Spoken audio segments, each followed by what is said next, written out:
Hey, it's Conrad Thompson, and you're listening to 83 Weeks with the one and only, the Hall of Famer himself, as seen on TV this week, twice. Ladies and gentlemen, Mr. Eric Bischoff. Eric, how are you, man? I'm good. I'm recovering. A week of travel kind of took it out of me. Not used to it, but feeling good now. Happy to be home. Looking forward to the holidays. My daughter's coming in from LA in about a week and a half and have Christmas with us. So it's all good, man. Looking forward to the holidays.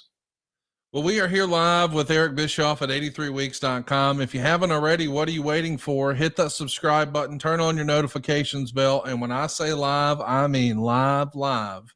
Welcome to the club here. And yes, it is indeed Sunday morning. And yes, we are live.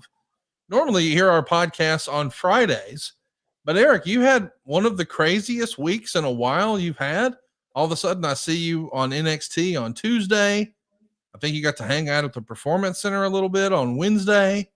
Then you find yourself running a show for MLW on Thursday. What a crazy week you had. Take us through your week this week, Easy. Yeah, it was a busy week for sure. Left the house Monday and ended up in Orlando. Did NXT Tuesday night, and then on Wednesday filmed an episode for a new series on A&E, and I got to work with Mickie James and Undertaker and Sean Waltman and a couple others. It was a lot of fun. I don't want to give away too much. It's not my show, but it's an interesting concept, and I had a lot of fun doing it. So that was really fun. And then got up early. Wednesday night. I left right after I was done shooting Wednesday in Orlando for WWE, that A&E series. Went right to the airport, jumped on a plane, flew to New York, and did the MLW show Thursday night. So it was a lot, but it was a lot of fun. Got to see some people, that I haven't seen in a while. David Sahadi. I haven't seen David since TNA days, so that was really cool. He hasn't changed a bit. Same guy. Very talented, fun to work with, very positive person. So it was a fun week for sure. Unfortunately, I came down with some food poisoning on the way home, and that kind of kicked my ass. Yeah, I almost had to call this one off this morning. I got home yesterday and I couldn't move. I fell asleep 20 minutes after I walked through the door about 3:00 and didn't really wake up till 4:00 this morning. And I woke up and I went, I don't know, but I started moving around. I went, hey, I may kick out of this thing. And I did. So about 7:30 this morning, I realized, you know what? I'm going to be able to put in the time and the effort to get out a good show. I'm glad you're feeling a little better. I'm glad you're with us. What a crazy experience you had. Like, this is one of the first times you've been to the Performance Center, right? It was the very first time. I had, been hearing about it for so long, and I've been anxious for the opportunity to get down and see it because it's kind of like a wrestling producer's dream come true when you can have, your training facility, and it's an extensive training facility. The room that the part of the building that the rings are in, it's very big. It's really nice, but you've got all the access to develop talent at every level, whether it's in the ring or the gym that they have there, or the opportunity to teach people how to do, in-ring promos and behind the scenes things, teach them how to do narrative. It's all right there. And it's such a badass. I mean, it's like the PowerPoint, 10.0. It's really, really impressive, and really enjoyed meeting, I guess, students is what, trainees, maybe. In fact, if I start thinking about it, I'll be shocked still. The quality of talent that is in that Performance Center and the things that they're capable of doing with so little time in training is just mind-boggling. I mean, I think we're going to probably start seeing it. We've already seen it with guys like Braun Breaker and others, right? You know that place works. Braun, I think, is kind of he's an exception to any rule, to be honest with you. But the quality of talent that I saw in there and the things that they were capable of doing. Some of them, let me give you an example. I was standing there talking to Jeremy Borash. Again, I haven't seen Jeremy in forever. I was standing in the training facility, where the rings were, and I'm watching. There's like 8 or 10 people in the ring, guys and girls, and they're running the ropes and dropping down and jumping over and doing all kinds of stuff. Very, very fast pace. And I looked over at Jeremy. I said, man, how long have these kids been training? He said, 4 weeks. 4 weeks. I mean, the abilities that these kids have been able to develop over such a short period of time is mind-boggling. But so many of them are like Division I athletes. There's men and women that are being recruited from college athletics, and they're just picking everything up so quick. They look crisp. Their attitudes, they're all coachable. I mean, it really is a trainer's dream come true. I can see why Shawn Michaels and Jeremy are so excited about it. And Steve Regal, of course, was there. He just dropped by. He's usually out on the road with Raw or SmackDown. But Matt Bloom, got a chance to talk to Matt Bloom quite a bit. And the guys that are hands-on training the talent there, they have a lot to be proud of and a lot to look forward to, because there's going to be some amazing talent coming out of there in the years to come. I can't wait to see it. I know that you got to catch up with your old buddy X-Pac while you were there. What a great photo that was. Man, he lit the internet on fire last week when he posted that photo of him looking all jacked. I mean, was it like a family reunion with some of those folks that you haven't seen in a long time? You know what's so cool about it? Booker T I got to work with Booker T as well. And it's been a long time since I've seen a lot of these guys, but then you're around them for like 5 minutes and you feel like like you're around each other every day. It's like almost no time has passed. And I guess that's what I get real friendship is, when you can just be around each other for a few minutes after having not seen each other for years and still feel like, you're close friends. So it was a lot of fun. I had fun with Booker. He makes me laugh.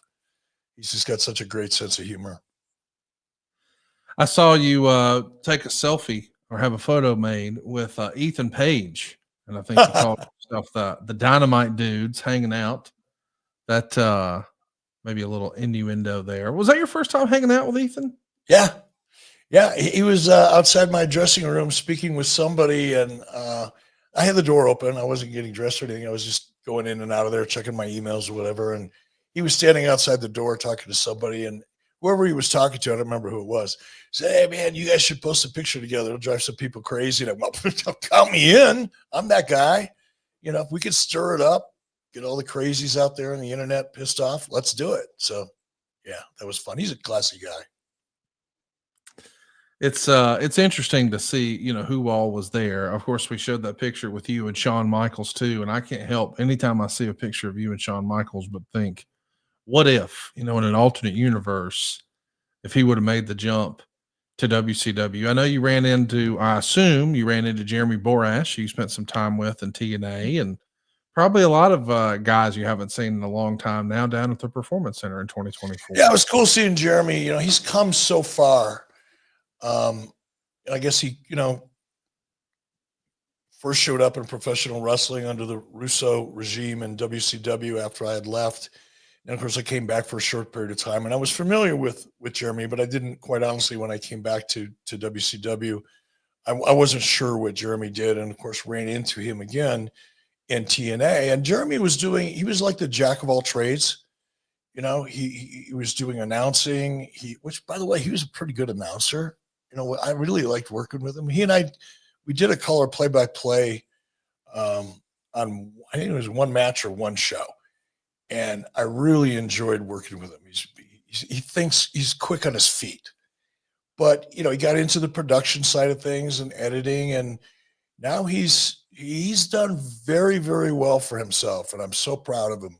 Not that I had anything to do with it, but I'm proud for him, I guess is probably the better way to say it. Let's do some questions. We are indeed live here at 83weeks.com. Catherine Summers says, "Hey, Eric, love the ending of MLW. I've got to say, it left me wondering what you were up to and what you had done. Glad you feel better. there have been reports after your experience with MLW on Thursday night that you might actually be doing more MLW in the future. Now, of course, the name of the show was Eric Bischoff One Shot. What's next for Eazy-E and MLW there, Eric? What can you tell us? Well, I don't want to spill too much too soon. It's not my promotion, but I will say that Atlanta's kind of a cool place to be in early February. And rumor has it there's going to be an MLW show in Atlanta. So, don't be surprised.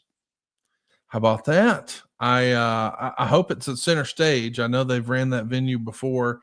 It's such a cool historic venue, an old WCW stomping grounds. Eric Bischoff in Atlanta, that could be fun.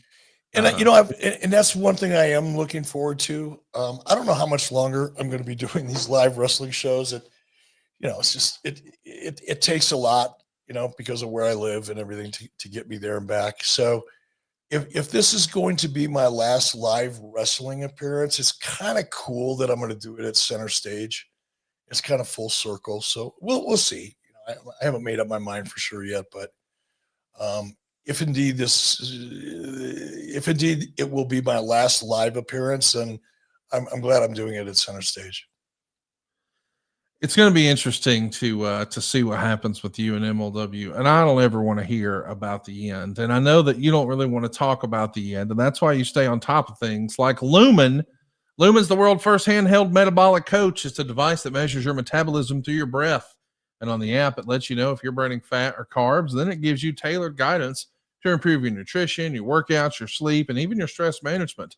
All you got to do is breathe into your Lumen first thing in the morning, and you'll know what's going on with your metabolism, meaning whether you're burning mostly fats or carbs. And then Lumen will give you a personalized nutrition plan for that day based on your measurements. You can also breathe into it before and after your workouts. You know exactly what's going on in your body in real time. Lumen gives you these tips to keep you on top of your health game. You should think about your metabolism as like your body's engine. It's how your body turns the food you eat into the fuel that keeps you going. And because your metabolism is at the center of everything your body does, optimal metabolic health translates to a whole bunch of benefits like easier weight management, improved energy levels, better fitness results, better sleep. Lumen gives you recommendations to improve your metabolic health with each breath. Lumen's recommendations are designed to help you improve your pre- and post-workout fueling for better performance and better recovery, allowing you to power through your toughest workouts and still add on muscle mass. So if you're ready to stay on track with your health this holiday season, go right now to lumen.me/83weeks to get 15% off your Lumen. That's lumen.me/83weeks for 15% off your purchase. Lumen makes a great gift too. And we thank you, Lumen, for sponsoring today's episode. So, Eric, we got some more questions here. And since you were just at the Performance Center, maybe this one makes sense. Mark79 is with us here live, and he says, if you were asked to do more one-off shots in conjunction with WWE ID, would you do it? And what would you like to do? I know you just talked about maybe winding down some of these live appearances, but using you strategically with some of the new announcements for WWE ID folks and talent. I like that. What do you think of that? Is that something, even if it's not for you, you could see WWE doing moving forward? Definitely. Look, WWE does it right. And if that opportunity were to be presented to me, I'd have to give it serious consideration. Again, honestly, I don't want to make it sound like I'm too good for anything. Because that's not the case at all. For me, it's just very personal in terms of travel. I mean, I say it all the time, and I don't think people really believe me or understand how committed I am to this, but it's just so hard for me to travel anymore that that's my biggest issue is the travel part. So I guess it depends on where, when, how often, and that type of thing. But I'm never going to turn down an opportunity to do anything with WWE. They're a class organization. They treat you right. Almost always have a great time. So always keep an open mind for sure. And especially something that's kind of groundbreaking as is WWID, to be on the ground floor of that would be, it's something I would be interested in for sure. Here's one from David Hernandez, who's with us here live at 83weeks.com. Did you come up with the Gravity Gamble match, and are you planning to watch it? Hashtag Ask Eric. I did not, all truth be known, I did not come up with that. That was not my idea.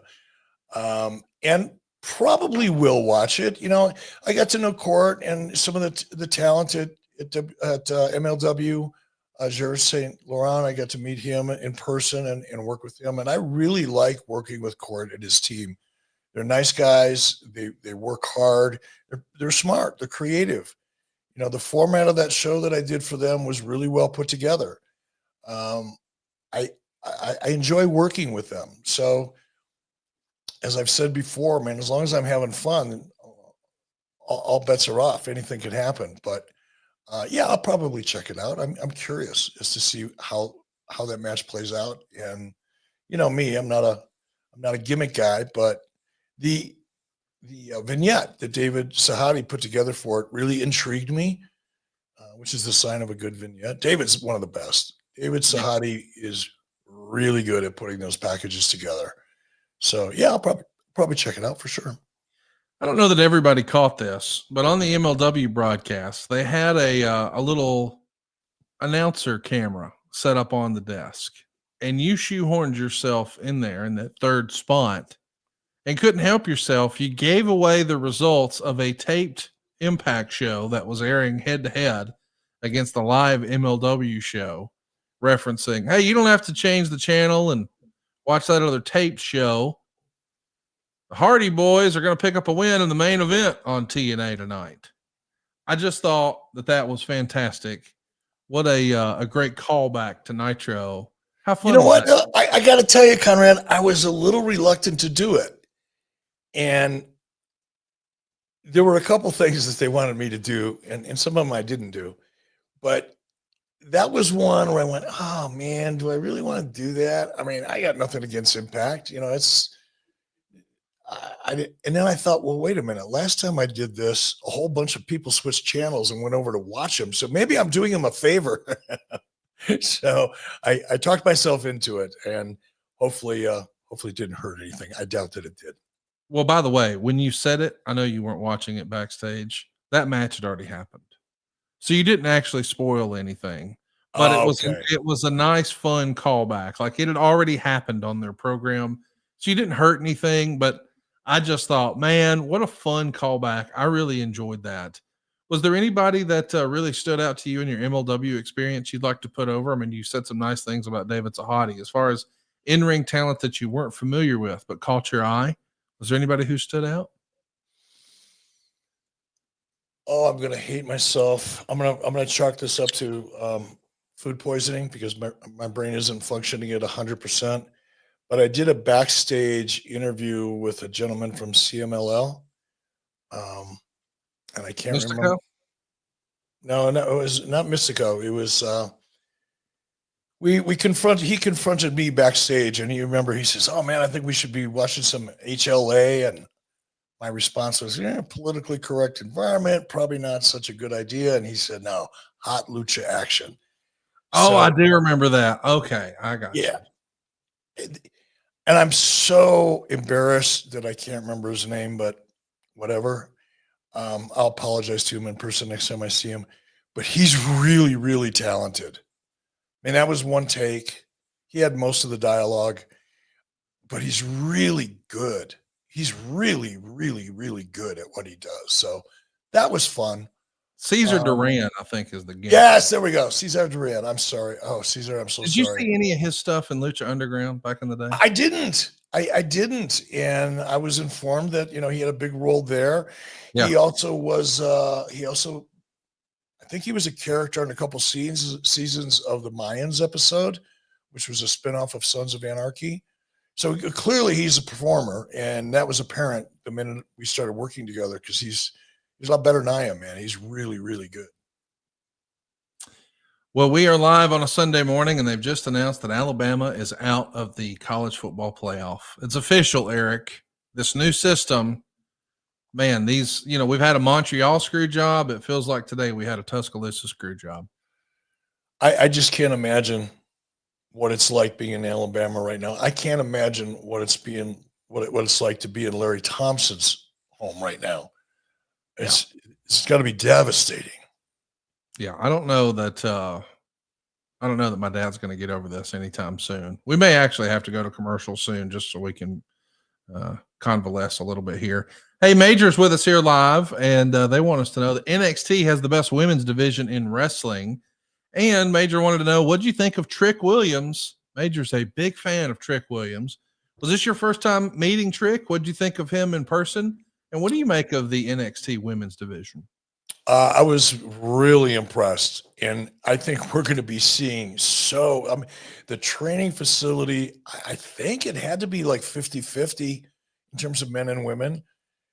And the pool of talent is so impressive that I think for years to come, we're going to be seeing a lot of great women's action in both NXT and clearly, on either Raw or SmackDown once they get ready for that. Very, very impressed with the women's division. Trick, what a classy guy. Such a pleasure to work with, as well as Ridge. Ridge is a tough son of a gun, man. 12 years professional rugby player. That's a tough human being. I don't know if you've watched a whole lot of rugby in your life, but I kind of got addicted to it back in 2009 when I was in Australia and was watching Australian rules football. Man alive, these guys are tough, and really impressed with both of them. But Trick Williams is just an amazing young man that has barely begun to scratch the surface of his potential, and he will get there. And he's a lot bigger than he looks too. Once I stood next to him, it was like, oh my God, this guy's huge. He's got long arms, long legs, but a classy guy, and he's going to go far. I'm sure of it. I for one am a big Trick Williams fan. Can't wait to see what's next. And I know what's next for a lot of the guys in my life. The ultimate stocking stuffer. I'm talking about Mando. Man, the holidays are right around the corner. And this, I think, is an excellent stocking stuffer. Mando is an excellent dirty Santa gift, but there won't be anything dirty smelling about you. Mando's the MVP. It's been clinically proven to control odor for 72 hours. And it's safe for your whole body, your pits, your package, your feet, and everywhere in between. You can stop odor before it starts, and it's available in 3 different forms. You can get invisible spray if you've got those little baby T-Rex arms like Dave Silva. You can also get it in solid stick or invisible cream. I'm a big believer in the solid stick. That's just what I grew up with. I have grown to fall in love with the invisible spray for everywhere else, but my wife really likes the invisible cream. And it's good for everybody. And I mean everybody, because you got 4 different cologne quality scents: bourbon leather, Mount Fuji, Pro Sport, and Clover Woods. Check it out, man. Something for everybody. Mount Fuji, by the way, is probably my favorite. I know that my wife likes Clover Woods, but I don't think there's a bad smelling deal here.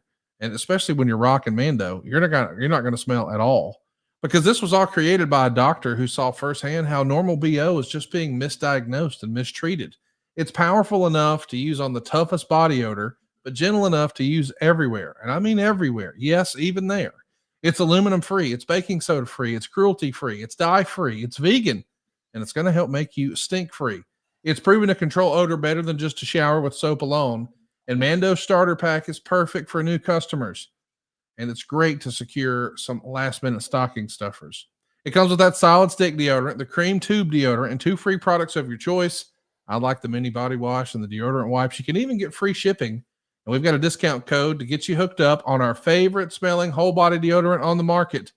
New customers get $5 off a starter pack with our exclusive code. That's like 40% off your starter pack. Just use the code 83weeks at shopmando.com. That's shopmando.com. Please support our show and tell them we sent you. And don't let the meat sweats get you down this holiday season. Your family and friends will thank you. We got some live questions here. A member who's been with us for 5 months, friend of the show, James Sorensen here at 83weeks.com, wants to know, Eric, what was your highlight of the week? I know it wasn't food poisoning. What was it? Just having a chance to have conversations with Booker and X-Pac, Sean Waltman, and Undertaker. I really enjoy speaking with. So, even in WWE, when I was working there as talent, hardly ever got a chance to really sit down and have a conversation with people because everybody had a job to do. Everybody was working, and distracted with the things that they had to do that day. So I rarely ever got a chance to sit down and just have a conversation with Shawn Michaels or Undertaker, and really had a couple enjoyable conversations with those guys. And that kind of stuff means a lot to me. It is going to be, it's going to be interesting to see how wrestling continues to evolve, because we're continuing to get questions like this one. And I know we're going to talk a lot about Tony Khan today. I don't want to, but I know that that's been in the news this week. But AOTV Productions is with us here live, and he says, "Hey, Eric, Tony Khan has shown he's not afraid to spend money on royalties like November Rain and Final Countdown." He's talking about music royalties here. Do you think that'll come back to bite him? I mean, is there a way that comes back to bite him? I mean, essentially the Khans have infinite money, so it's not like they're running up we're going to run out of cash soon. So like if he wants to license the song, I don't understand why a fan would be against them licensing the song. It doesn't affect their enjoyment, but I have seen this sort of comment a lot. What do you make of this? Well, I agree with you. Money obviously isn't an issue for Tony. He's not under any pressure financially. He's literally funding his own hobby. And there's no practical limit to the amount of money he has to do it with. So there's no downside. So no, I don't think there's a downside. You could question whether or not it's a good use of money, but when you have more money than you can burn, what difference does it make? I agree. It is going to be interesting to see how these narratives continue to get spun, because this week even there was a lot of discussion, and I know that some of this comes back to what you say on this program, but there was an interview that Tony Khan did this week where he made sure he was clear to mention, we will be the longest running wrestling promotion on TNT, which, by the way, is a factual statement.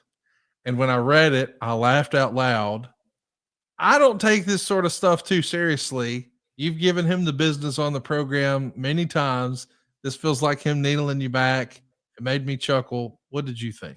Yeah, if that's his idea of needling me back, it explains a lot when it comes to Tony's idea of needling or creative. It's a joke, like everything else that comes out of AEW, and especially Tony Khan's mouth. You can't take it seriously. I mean, I don't know. Between he and Dave Meltzer, I don't think we've seen goalposts being moved as frequently and as far as these two clowns continue to try to move goalposts to make AEW look like something other than an abject fucking failure. Okay, that was not nearly as lighthearted as I was hoping for. Carl Hayes says, while you aren't a gimmick match guy, really, has there ever been an idea for a match type you didn't get to make it to the ring for whatever reason? So was there an idea that you liked, but it never actually happened? Was there a gimmick match that was pitched that never happened? That can't even be, right? No, usually it was the other way around. Usually people were pitching gimmick matches and I just kind of shut it down as quickly as I could figure out where they were going. But no, there was never a gimmick match that was pitched that for some reason I couldn't pull off. AOTV that were pitched that I wished I wouldn't have pulled off. World War III. World War III. That would be one. I went, oh, okay. I mean, it wasn't my idea, but I was way too supportive of it and got way too excited about it. And there might have been somebody who tried to talk me out of it, and I just didn't let them, but I wished I would have. Do you think, with the benefit of hindsight, that World War III is one of those that just looks really good on paper, but not good in execution? Like, hey, it's just the Royal Rumble, just bigger? Absolutely. Yeah. Absolutely. It looked great. I mean, the concept on paper was like, wow, 60 guys, 3 rings. Even the name World War III kind of worked. There's a lot of reasons on paper to to go with it. And clearly I did, but didn't think it through enough. And by the way, you asked me about talent that I was impressed with. Tom Lawler, MLW, Matt Riddle. I was really looking forward to working with Matt Riddle, and I only got to work with him a little bit, but he is one really interesting dude. I like being around him, and he's amazingly talented. I mean, what he's capable of doing in the ring, and he does it so effortlessly. He's really, really impressive. I don't know what went wrong with him in WWE. I don't pay attention to that shit, but he's got such a unique character that I had fun just cutting a promo with him and Tom Lawler. Those are two pretty cool guys. Yeah, listen, they had a lot of fun. And speaking of having fun, it felt like you had a little bit last week. I was at the beach with my family. I was unplugged a little bit, and my phone started blowing up. Oh, your boy's at it again. You were on the Ariel Helwani show, stirring up all kinds of shit.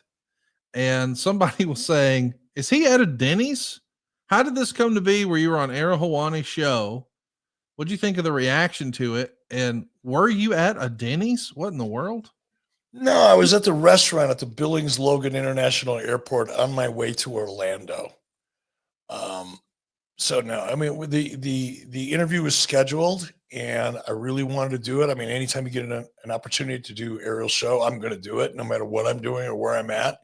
I would have preferred to be here in my studio, of course, or something that was more locked down, but all I had was me and my phone, and I had to look for the most quiet place in the airport because they're constantly making announcements, flight announcements, gate announcements, all that kind of crap, and it gets really obnoxious. So I tried to find the most remote portion of that airport, and of course I'm holding my phone, so it looked pretty unstable, but still had fun doing it. Ariel's doing a really great job. Yeah, Ariel Helwani is or Ariel Helwani, I'll get it right, is the man. I just saw he won some award for best MMA journalist of the year. They should just rename that the Ariel Helwani Award. Like, he should get that every year. He's the only guy who's willing to challenge the UFC and everybody in between.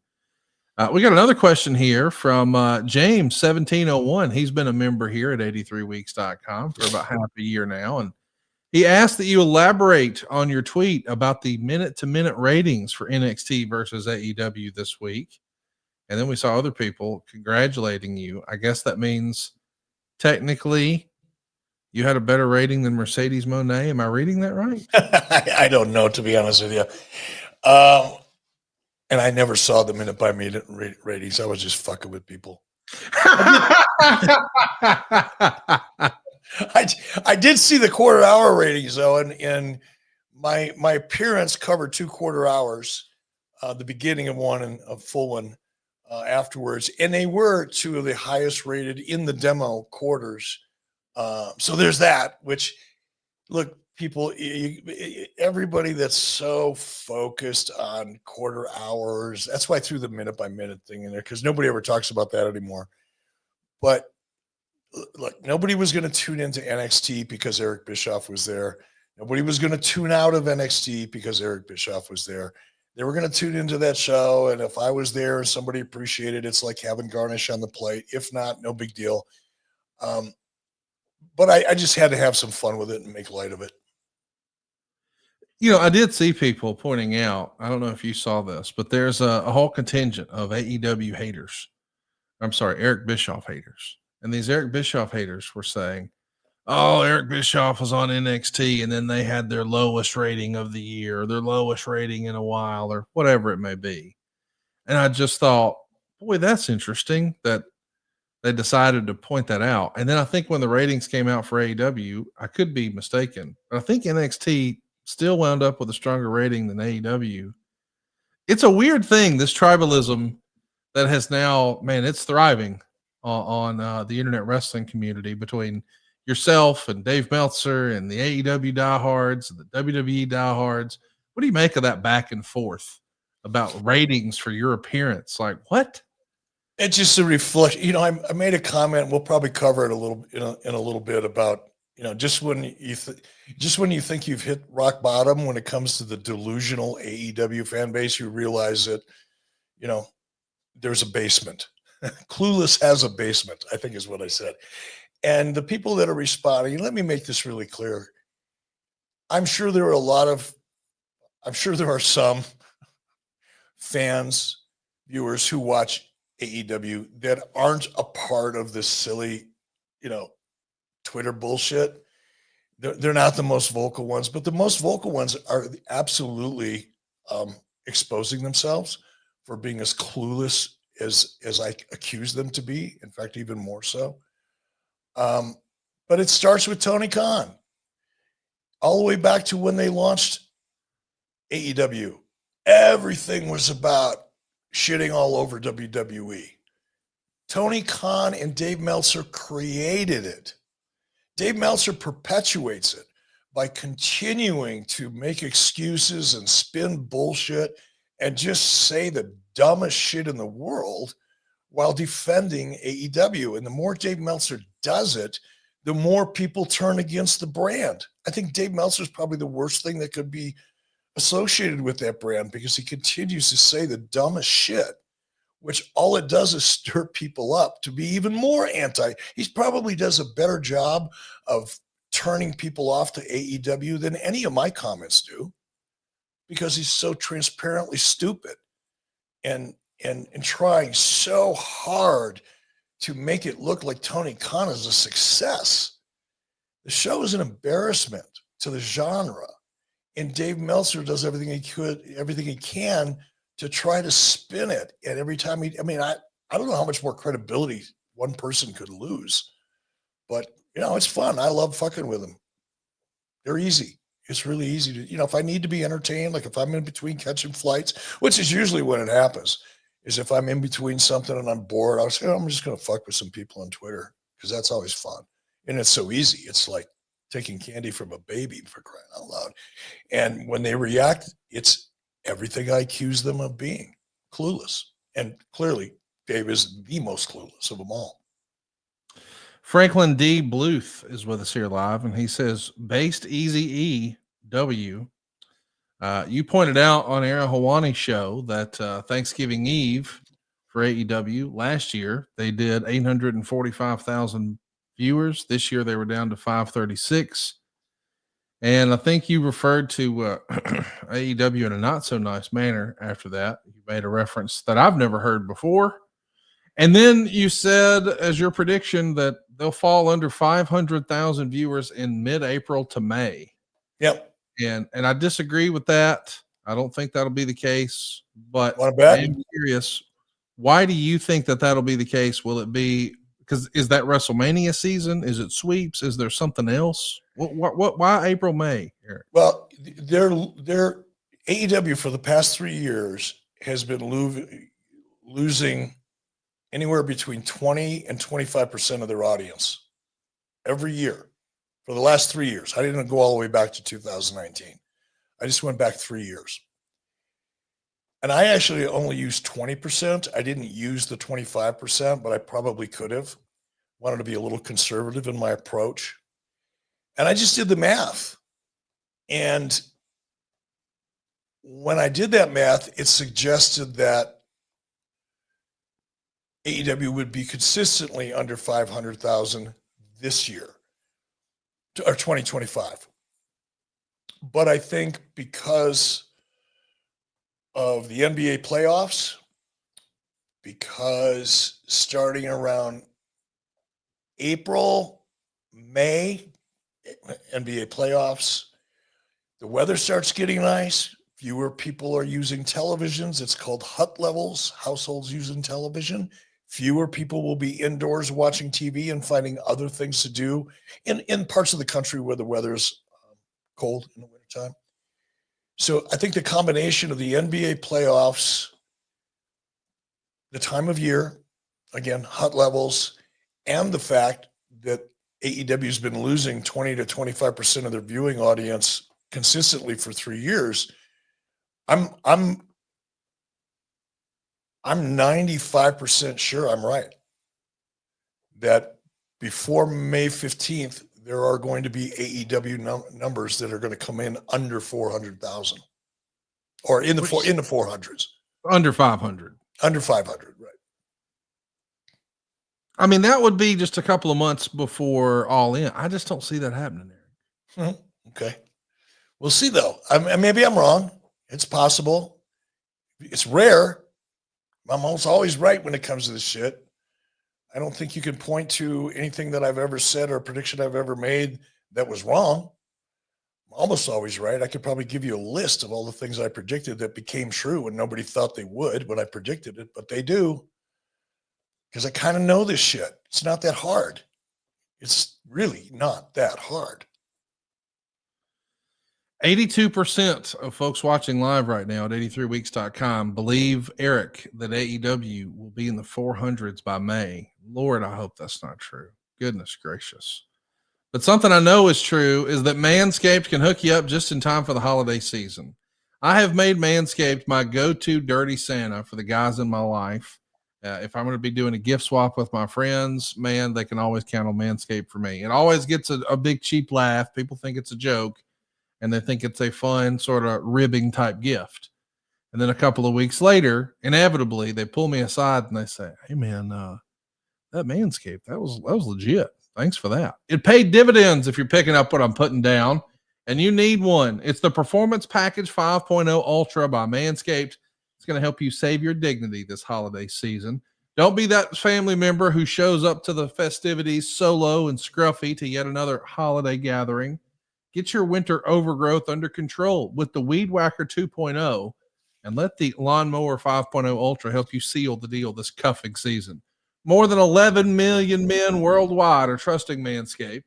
So get ready at manscaped.com and use the code 83weeks. You'll get 20% off plus free shipping. The all-in-one grooming kit. That's what this is, this Performance Package 5.0. It's the ultimate holiday helper. It can take care of everything, and I mean everything. How about the Lawnmower 5.0 Ultra Groin and Body Hair Trimmer?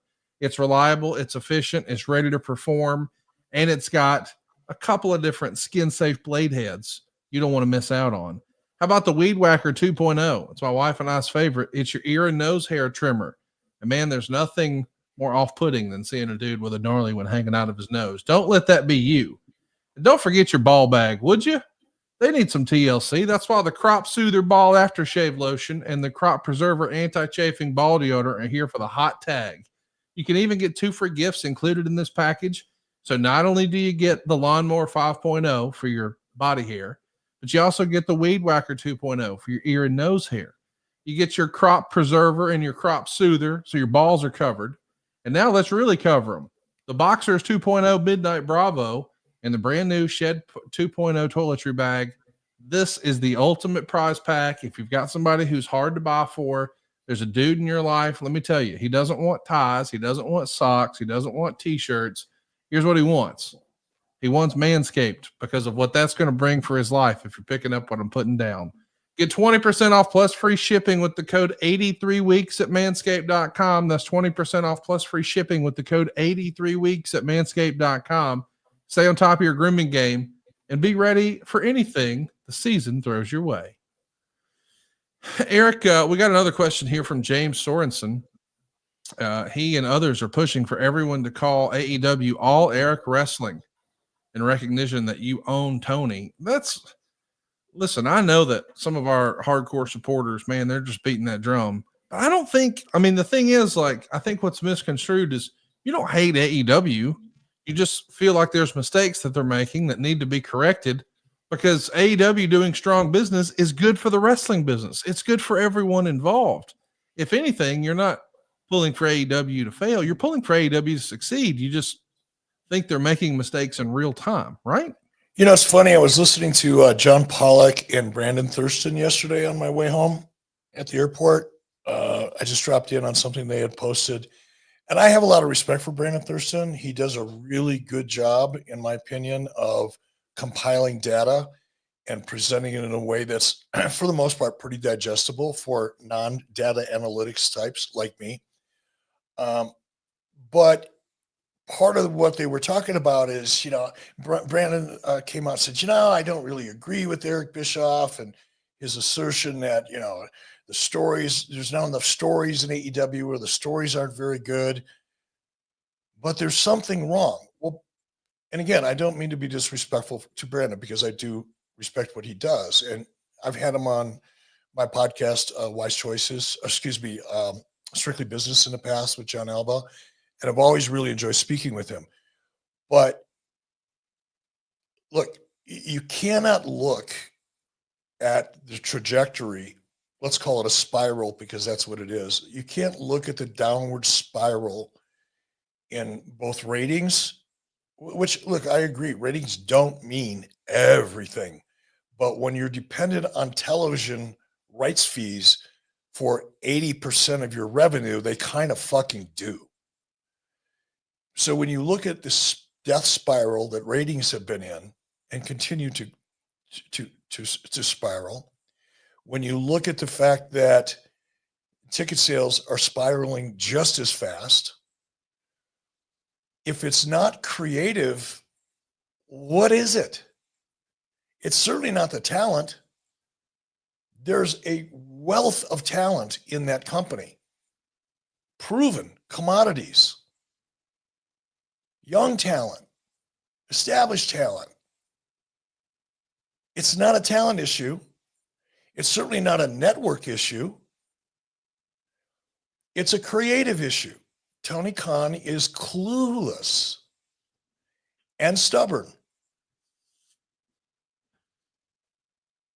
and a horribly poor leader. But of all those things, I would say it's the creative. It's like I was thinking, man, I want to call Brandon and say, okay, Brandon, maybe you're right. Maybe it's not the fact that the stories are not compelling. I mean, you can say there's a story there if you choose to, and you know, some people can pull up to a stop sign and think that that's a story. Good for you. We'll call it compelling story that creates emotion, that gets people to come back, which gets them to talk about the product so more. God forbid you actually have an increase in ratings over more than one episode. It's a creative issue. And what amazes me profoundly is that the Dave Meltzers of the world and the cage match ranking geeks and that subculture of wrestling fans can't acknowledge it or refuse to acknowledge it. And why Tony Khan himself doesn't acknowledge it. He's supposedly a data analyst. Does he not look at his own data and go, oh, this must not be working? Like, I don't know, man. It just fascinates me why people just refuse to accept the fact that the creative sucks. Like I said, if it's not the creative, what else is it?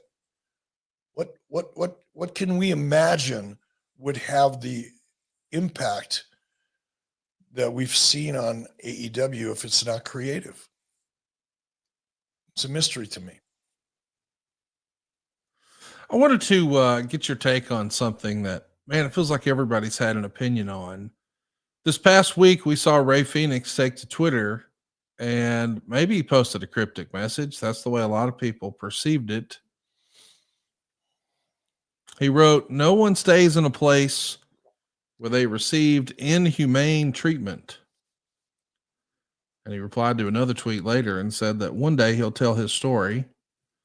And over the weekend, we saw Pentagon appear in front of a AAA crowd and say that he's going to be taking some time away to make his next career decision. So I'm sure fans of his were really excited to see him at a Triple H show, or AAA show. I'll get it right. Phoenix, this tweet, inhumane treatment. The rumor and innuendo is that he missed some time because I think he had a broken forearm, and Tony Khan added that time back to his contract. As I understand it, Pentagon is no longer listed on the AEW website's roster, so it feels like his time in AEW is complete. But Ray Phoenix, he's with AEW and not being used. I saw Cody's sister Teal reference this as warehousing talent on social media a week or so ago. What do you think of that? Is this, I've heard arguments both ways. Hey, they signed the contract. They've got to honor their contract. Tony's being asked to do that. They've got to. And others say, nah, if they're not going to use them, let them go. You were on both sides of this in WCW. Where do you land on this? probably going to surprise a lot of people, but if I had, look, every case is individual. You have to have some latitude and allow yourself some latitude to make exceptions where appropriate. But for the most part, I would agree with Tony. He's got a business to protect. And when you invest a lot of money in talent and the talent isn't able to perform because of an injury, to me, it makes sense that you would add that time. Now, if there's no plan to use, and this is where the exception comes in, if there's no plan to use Phoenix and no plan to re-up his agreement, that's when Tony should let him go. Because what happens, and I've been on both sides of it, I get it. But what is inevitably going to happen is that there is a lot of talent in AEW that want out, that aren't happy there. And when you get that large, if it's just one person or two people, it's manageable.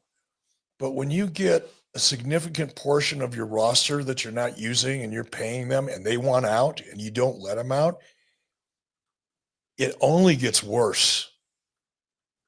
It only gets worse. And I'm going to go way back to probably 2020 when Tony was stacking just talent after talent after talent and big names too.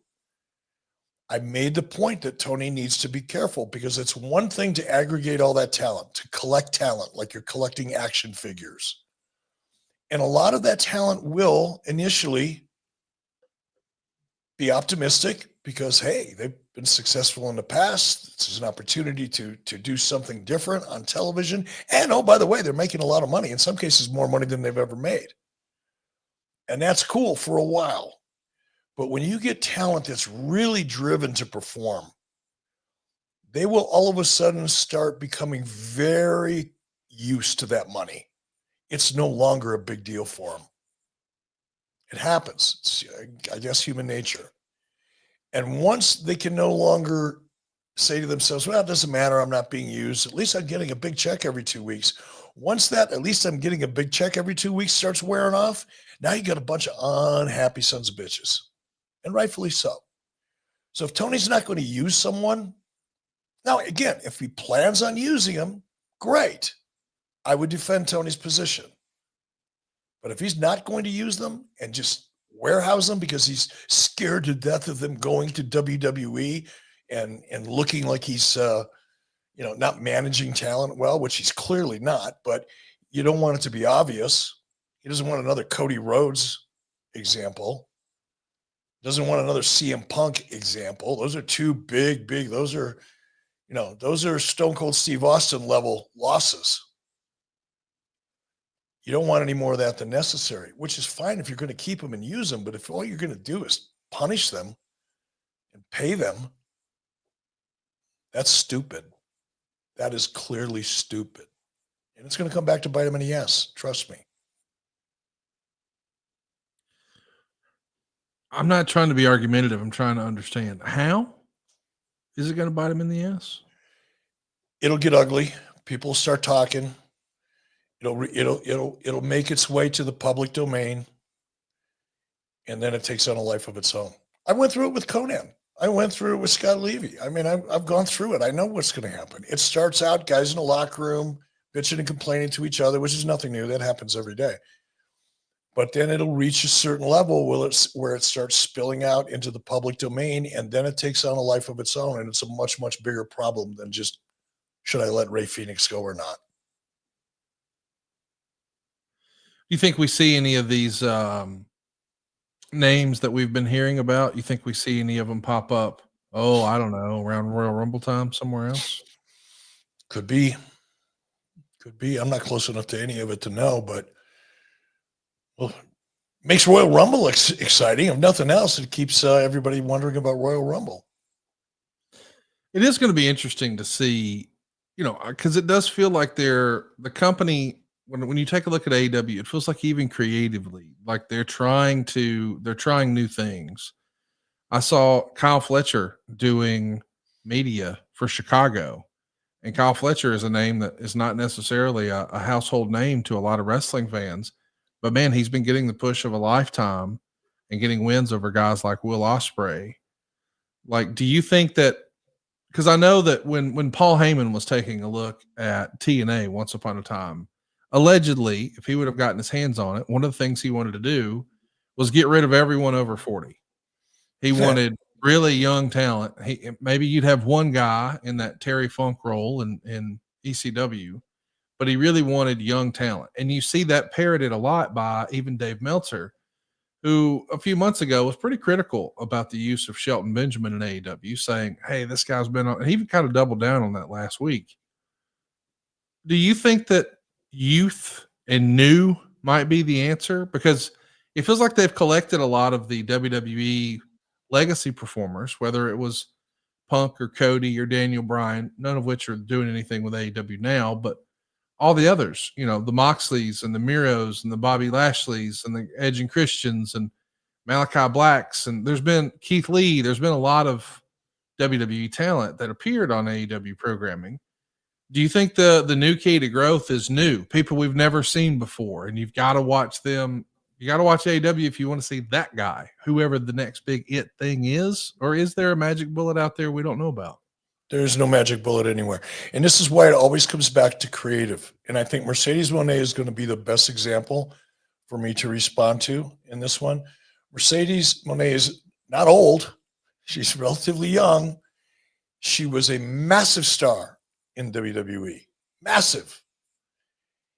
And she came to AEW, and it's been an unmitigated disaster because of her creative and because Tony doesn't know how to produce her.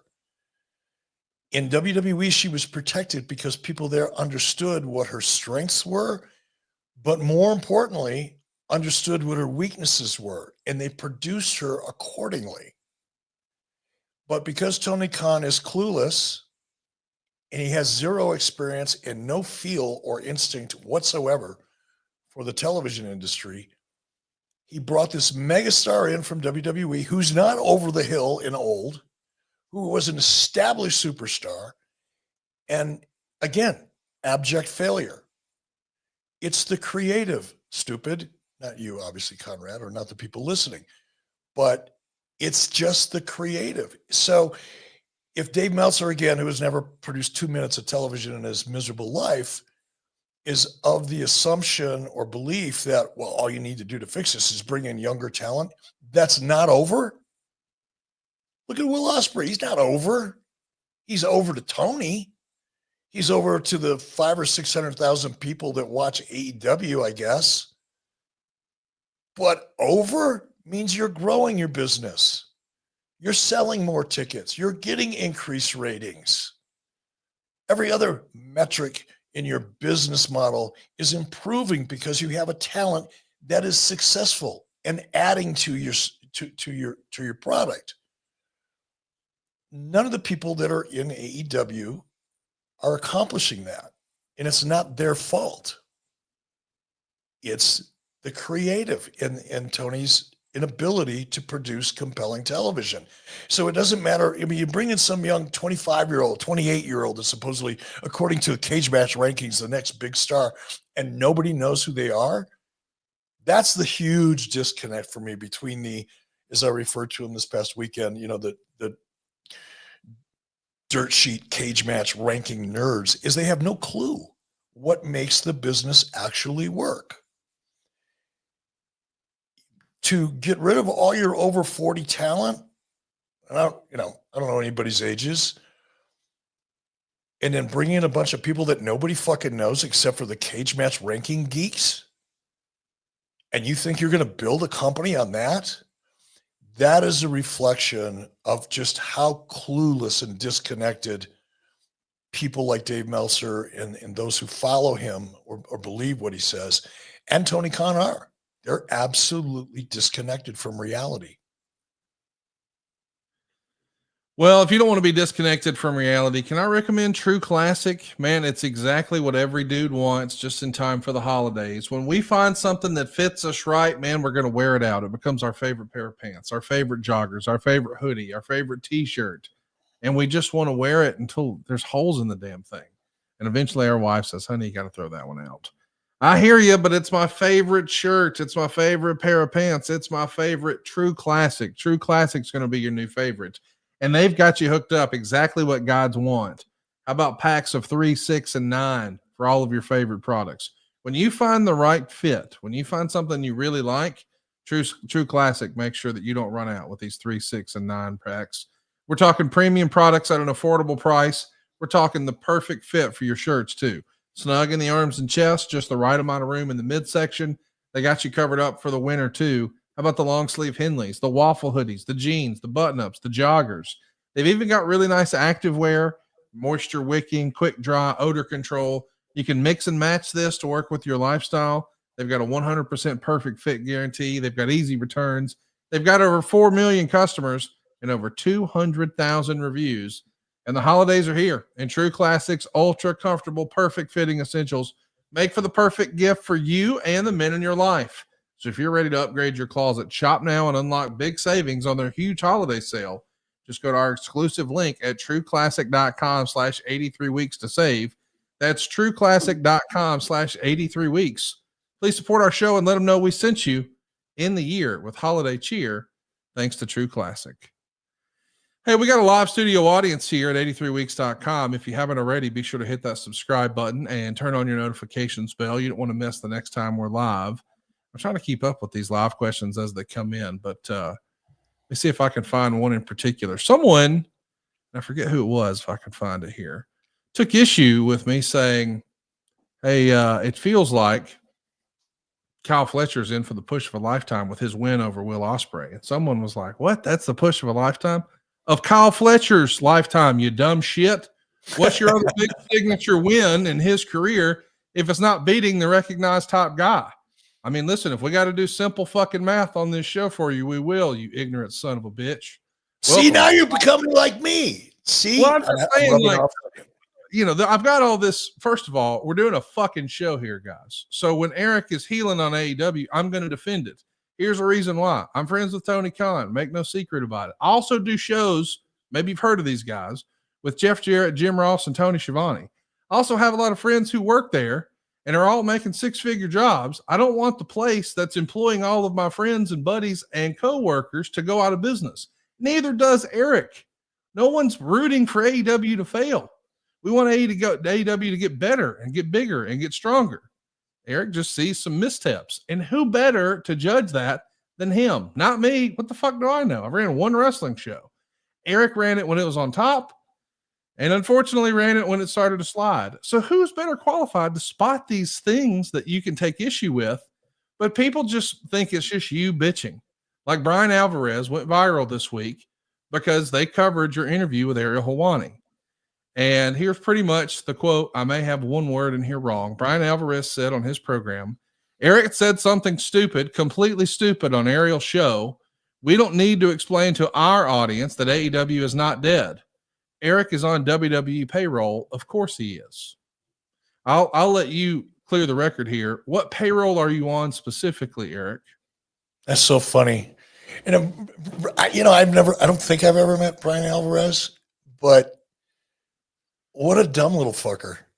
I am not under here's how stupid he is. I mean, you don't even have to have much experience or common sense to figure this out, but clearly Brian Alvarez is short on both. I just did a WWE two WWE episodes, one on NXT and one for WWE on the A&E network. And then 48 hours later, or 24 hours later, whatever it was, I'm on an MLW show, who, by the way, was in a lawsuit with WWE. Do you think, you stupid little fuck, that if I was under contract with WWE, I don't even have a Legends agreement with WWE. Yes, you do. I read it online. God damn it. They can't, you don't know your business. I can't wait for the back pay check to show up. How dare you think you know more about your income? I don't have a written agreement with anybody. I don't even have a handshake deal with anybody. Lying. If they call and I'm available and it sounds fun, I'll show up. And that goes to everybody. If TNA or if Impact were to call me and say, hey, we're doing something, we'd like you to show up. If it fit into my schedule and it sounded fun, I'll do it. So again, this is a perfect example of guys like Brian Alvarez, a needy little fucking elf, and his partner Dave Meltzer talking out of their ass when they don't know what they're talking about ever. They just don't know what they're talking about. You know what's crazy is I feel like at times, respectfully, because I like Dave Meltzer, and I don't know Brian Alvarez that great. We've never had an issue. We're not cross, but I feel like they take everything that you say literally. And we saw some of this in our more recent political cycle, and we're not a political show and we're not talking about that. But I'm saying when you went on Ariel Helwani's show and said AEW is dead, they're done, there's no coming back, Eric Bischoff didn't literally mean the show will not air this Wednesday. It's been canceled, and I have the information and you do not. Like, they're not saying, hey guys, if you work there, you ought to double check your direct deposits this week because there's no money. You didn't say that. You didn't mean that. You mean to say, as far as momentum, which is a real thing in sports and entertainment as well.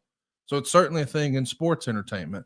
Man, when it turns, it's really hard to get that consumer confidence back. And you're concerned, and have expressed that concern, that, hey, they've probably peaked. They've seen their mountaintop. It's going to be hard work to get them back there, and you just don't see it happening. Now, that doesn't make you a doomsdayer or a naysayer. To me, you're pointing out, hey, the metrics don't support that there's this magic bullet around the corner here. But for them to just jump on, well, of course it's not dead. He didn't fucking mean like it closed and everybody, he knew before you did. Why are they missing that you didn't mean literally? Because they don't have anything else to work with. They're not smart.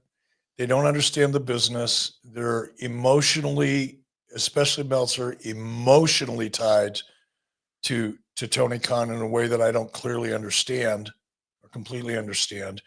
I mean, I don't like to spread rumors, and whenever I talk about something that I've heard and I don't know it firsthand, I make an extra effort to make sure everybody knows that what I'm about to say isn't necessarily a fact. It's third-hand information. But when I hear third-hand information from several people who are closer to the epicenter than I am, I start to wonder if maybe it's true. And one of the things that I've heard for a while now is that Dave is, I don't want to say financially invested, but certainly emotionally invested beyond just covering AEW, to the extent that he was involved in developing a business plan for AEW. I don't know if that's true or not, but it explains a lot. It explains why a guy like Dave Meltzer and Brian Alvarez clearly are working overtime trying to defend the indefensible. It's just not. And I think it's their emotion because they're so closely tied to it.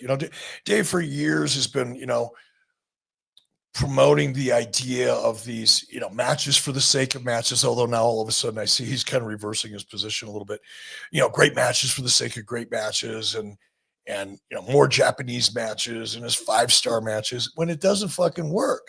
It never has worked. But it's what Dave likes, and obviously Tony Khan, and these two have that perspective, flawed as it may be, they have it in common. So when it's not working, Dave has to look at himself in the mirror and go, well, it can't be my fault. It's got to be this guy's fault, or it's got to be something else. We should move the goalpost, or, pretty soon, well, thank goodness they're going to be on Max because then ratings won't matter anymore. I saw somebody make that comment here a little while ago. All of which is true because Dave doesn't want to admit to the fact that he's a clown and he was wrong. It's bizarre to me. It's interesting. It's an interesting study in human behavior, which is why I like fucking with people so much, because it's really interesting to see how they react. But for Brian to suggest that I'm on a WWE payroll, which implies that I'm under contract. He didn't say I was under contract, but he's implying that I'm under contract, is so disingenuous and stupid just on the surface of it. Again, by virtue of the fact that 24 hours after finishing up at WWE, I'm over in MLW. And by the way, yes, you were paid to be on NXT, but I seem to remember you being paid to be on AEW multiple times too. Yeah, and by the way, WWE booked me after that. They didn't care. Yeah, because I wasn't under contract. That's right. Well, listen, you and I've had this conversation off air, but I get opportunities sent to me because for whatever reason they feel more comfortable with me or whatever, and they'd say, "Hey, do you think you and Eric?" or "Hey, do you think Eric?" And I always start with, and you know where I'm going to say here, I don't speak for Eric, but I can tell you, he usually has to check two boxes. It's got to be fun and pay well. If it's fun and pays well, he's probably in. I mean, that's kind of the Eric Bischoff mantra for life, is it not? It is for me now. I mean, if I really wanted a career in the business, I'd probably be a little more judicious about spreading myself around. But, I mean, I love where I live. I love my life, but I'm pretty isolated here. And as much as I love it, it's nice to get out every once in a while and do something a little bit different. And it's always fun for me to get in front of a crowd. I do enjoy that. There's two things I miss about the wrestling business. One is just going out and connecting with the crowd and getting that buzz. And it is, for me, it's a buzz. Like some people do drugs and other shit. When I get out in front of a live crowd and I can stir them up and get a reaction, that's a rush for me. So I do miss that. And I will take an opportunity to enjoy that aspect of my personality. But I also like to get out of Dodge every once in a while.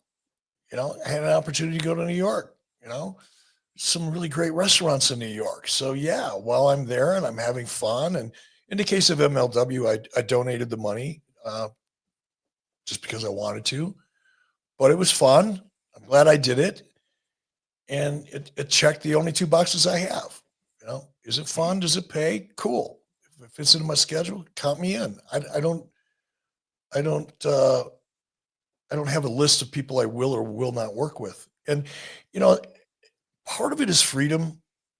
Freedom means so much to so many people, but it also means a different thing to most people. Not everybody has the same idea of what freedom really is. For me, freedom is I have the ability to do what I want, when I want, with who I want, and nobody can tell me no. And that may not seem like that big a deal to a lot of people, but at this stage in my life, if somebody calls me and says, "Hey, do you want to do this?" I don't want WWE or anybody else to tell me no. That's not freedom to me. And I enjoy my freedom and my flexibility. Even if I don't exercise it often, I know I can if I want to. I like that you're talking about freedom. It makes me think about Rocket Money. Rocket Money can help you reach your goals and get that freedom that we're all looking for. And let's be clear, the start of the new year, you're going to make some sort of a New Year's resolutions list. And I bet somewhere on there, saving money and getting out of debt are two of those things. Rocket Money can help you do that. It's a perfect time to get organized, to set those goals, to prioritize what matters most. If you're really looking forward to prioritizing your financial wellness, Rocket Money can help make those goals feel more achievable.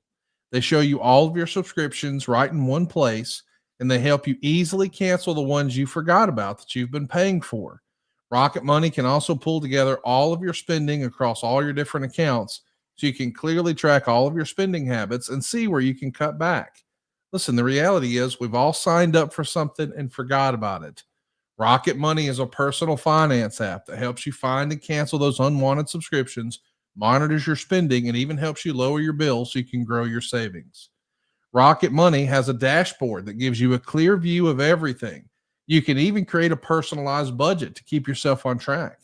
And you can get alerts if bills increase or if there's unusual spending activity, or maybe even worse, if you're getting close to going over your budget. I'm a big believer in Rocket Money. I love that they've added this new feature where they try to negotiate to lower your bills for you. They automatically scan your bills to look for opportunities to help you save. And then you can ask them to negotiate on your behalf. Rocket Money has over 5 million users, and they've saved a total of $500 million in canceled subscriptions, saving members up to $740 a year when you use all of the app's premium features. So cancel your unwanted subscriptions today and reach your financial goals faster with Rocket Money. Go to rocketmoney.com/83weeks today. That's rocketmoney.com/83weeks. rocketmoney.com/83weeks.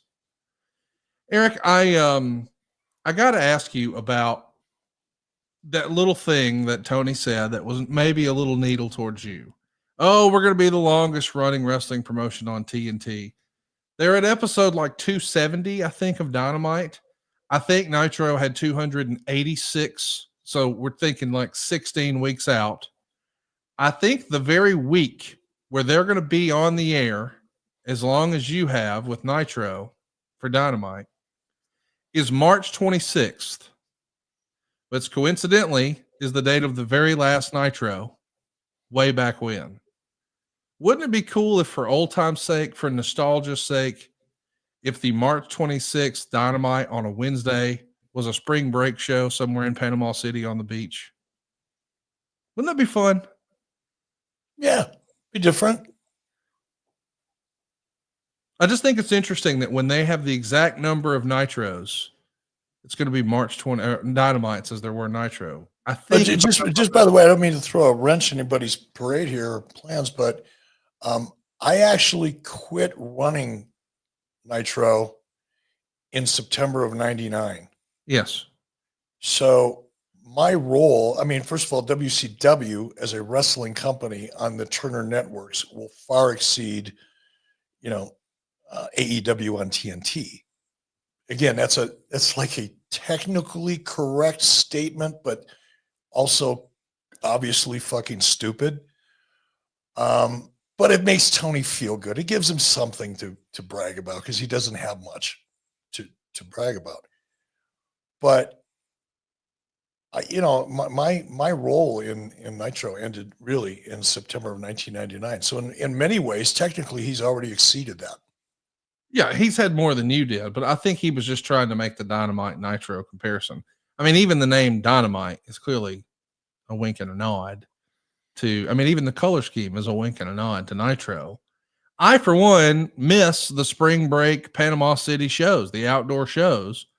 And I think it would be interesting when they've had the exact same number of Dynamites that they found themselves on a beach in the same town doing a spring break episode. Well, they should throw a big giant party, maybe get 300-400 people to show up.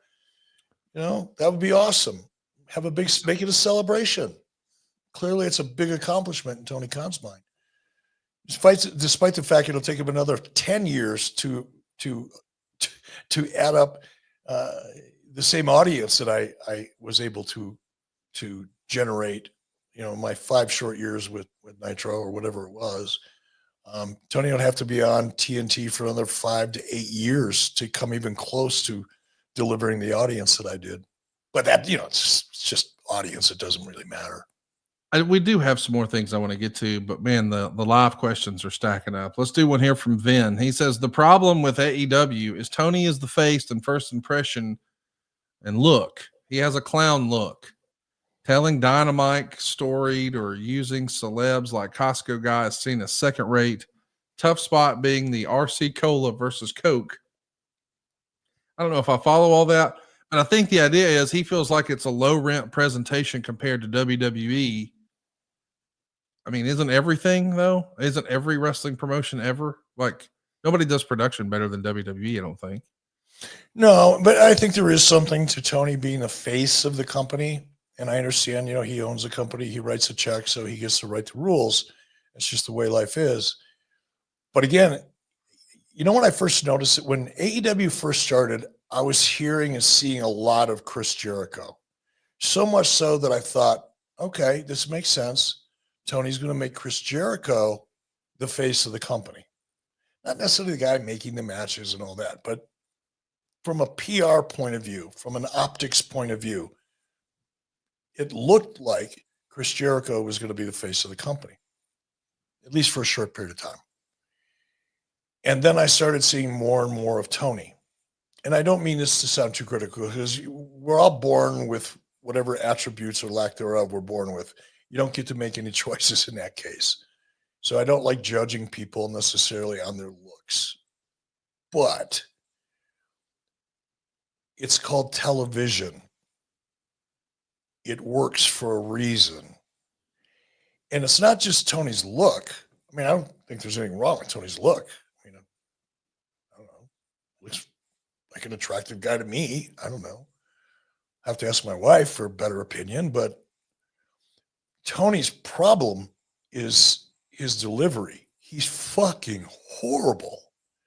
He should never have a microphone, especially in front of a live crowd, because he screams and yells, and he's got like a high-pitched voice that's just fingernails on a chalkboard. Well, he's not on TV all that often. What are you doing?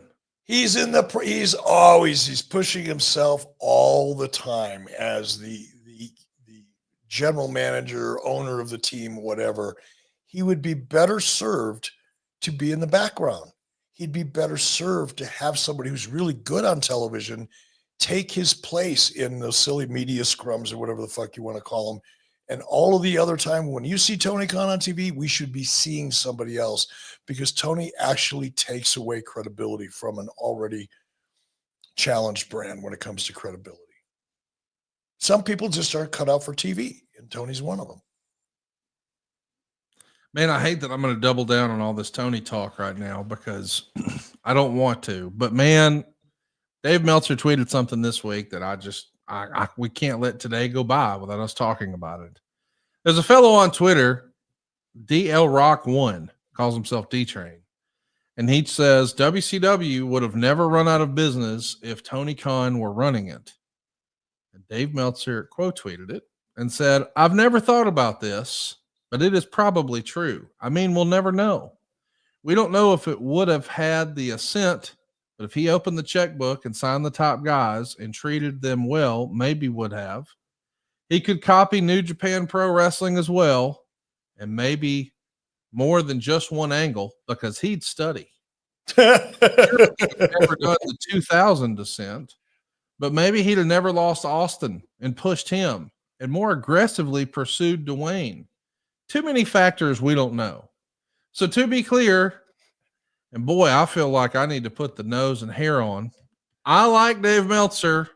I'm a subscriber. I'm a reader. But goodness gracious, if Tony Khan were running WCW, he would have seen that Steve Austin wasn't so stunning. He should have been stone cold.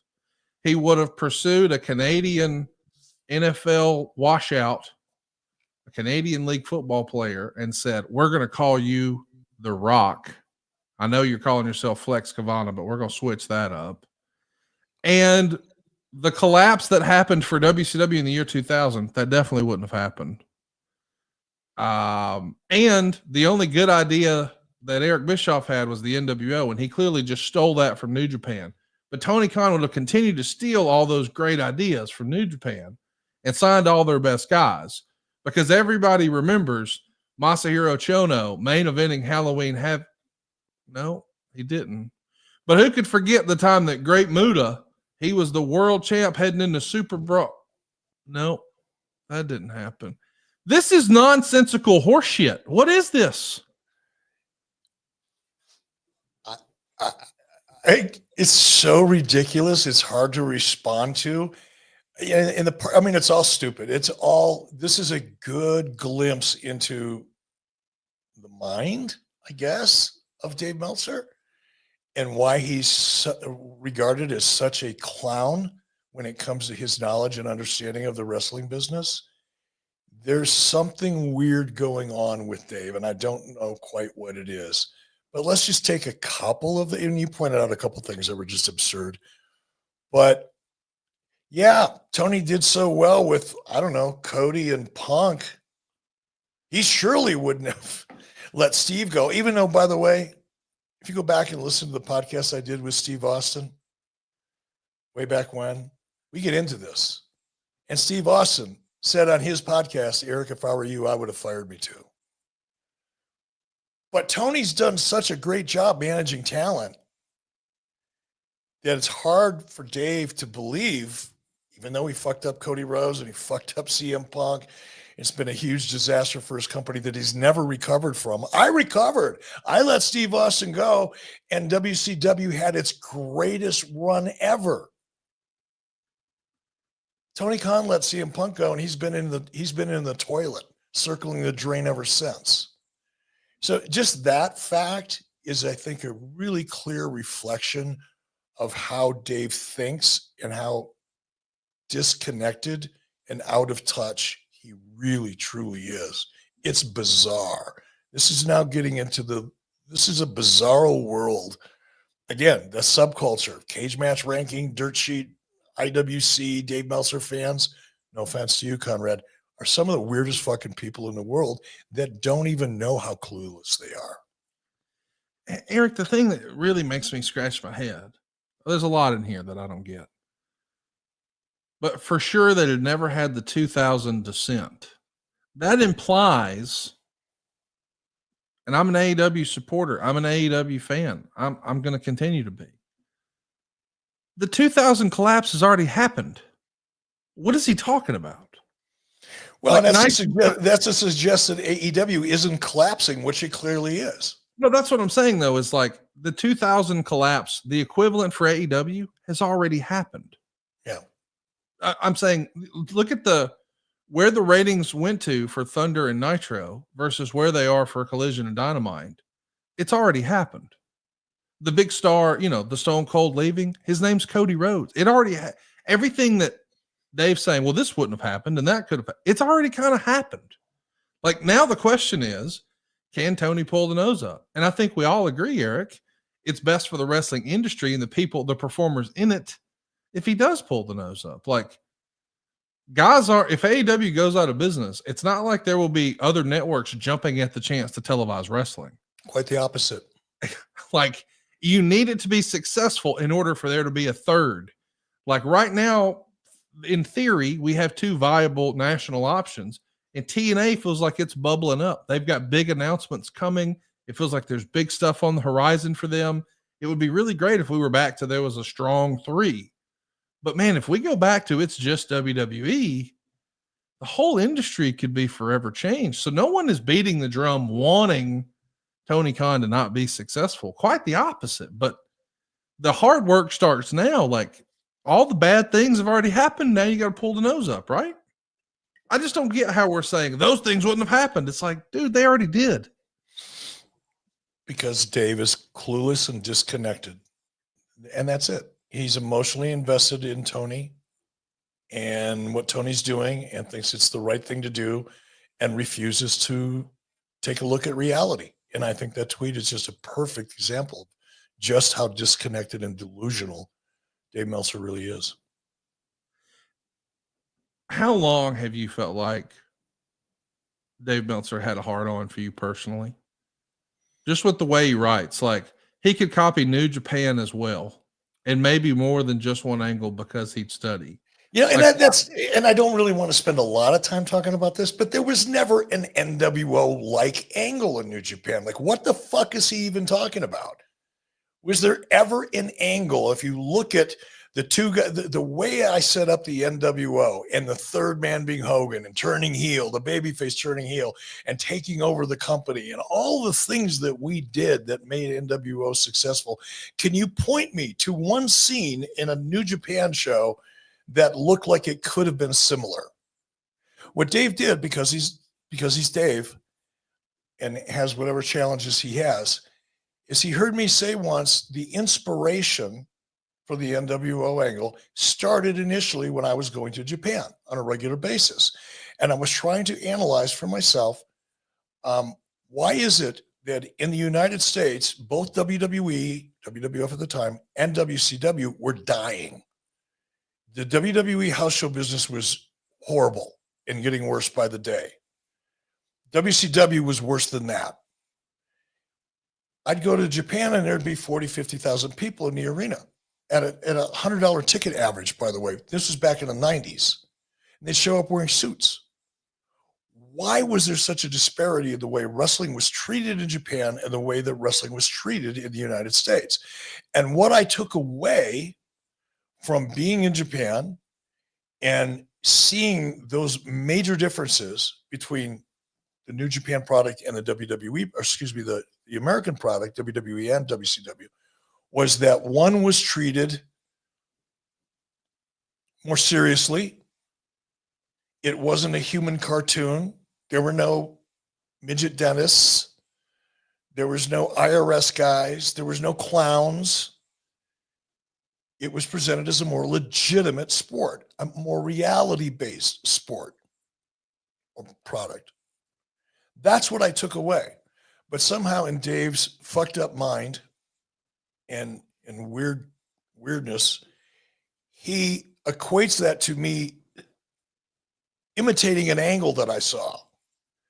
That's how challenged, that's a good way to say it. That's how challenged Dave Meltzer is.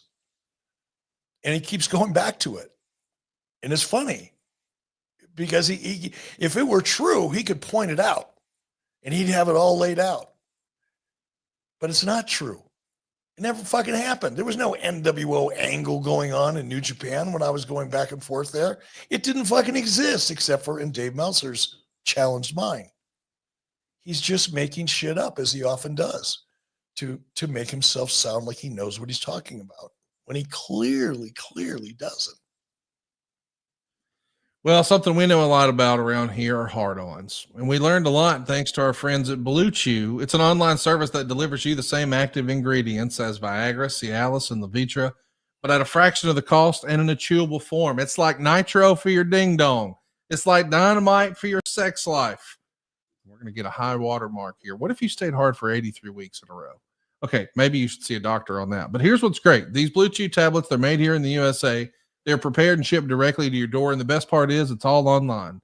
That means no visits to the doctor's office, no awkward conversation, no waiting in line at the pharmacy. Take them anytime, day or night, so you can plan ahead or be ready whenever an opportunity arises. Blue Chew wants men to be rock hard. That's what they told me. That's the mission. They won't stop until every man is bricked up like a brick house, until every tent is pitched, until every rod is raised. Discover your options at BlueChew.com. And we've got a special deal for our listeners. Try Blue Chew free. Just pay the $5 at checkout. $5 shipping. That's it when you visit BlueChew.com. That's BlueChew.com to receive your first month free. Visit BlueChew.com for more details and important safety information. And we thank Blue Chew for sponsoring 83 weeks. Eric, we got a lot of live questions here we need to get to. But before we do, I want to remind everybody that you can still save money at SaveWithEric.com. You don't need perfect credit or money out of your pocket. And in Eric's real life, he's helping people save money just in time for the holidays. So don't put Christmas on a credit card. You can skip your next 2 house payments. That means no house payments in January or in February. You're done until March. How about that? No house payments until March. Wouldn't it be nice if you could get rid of all your credit card debt just like that? You can do it, and you don't need perfect credit or money out of your pocket to do so. Eric doesn't say no. He says not yet, but here's how.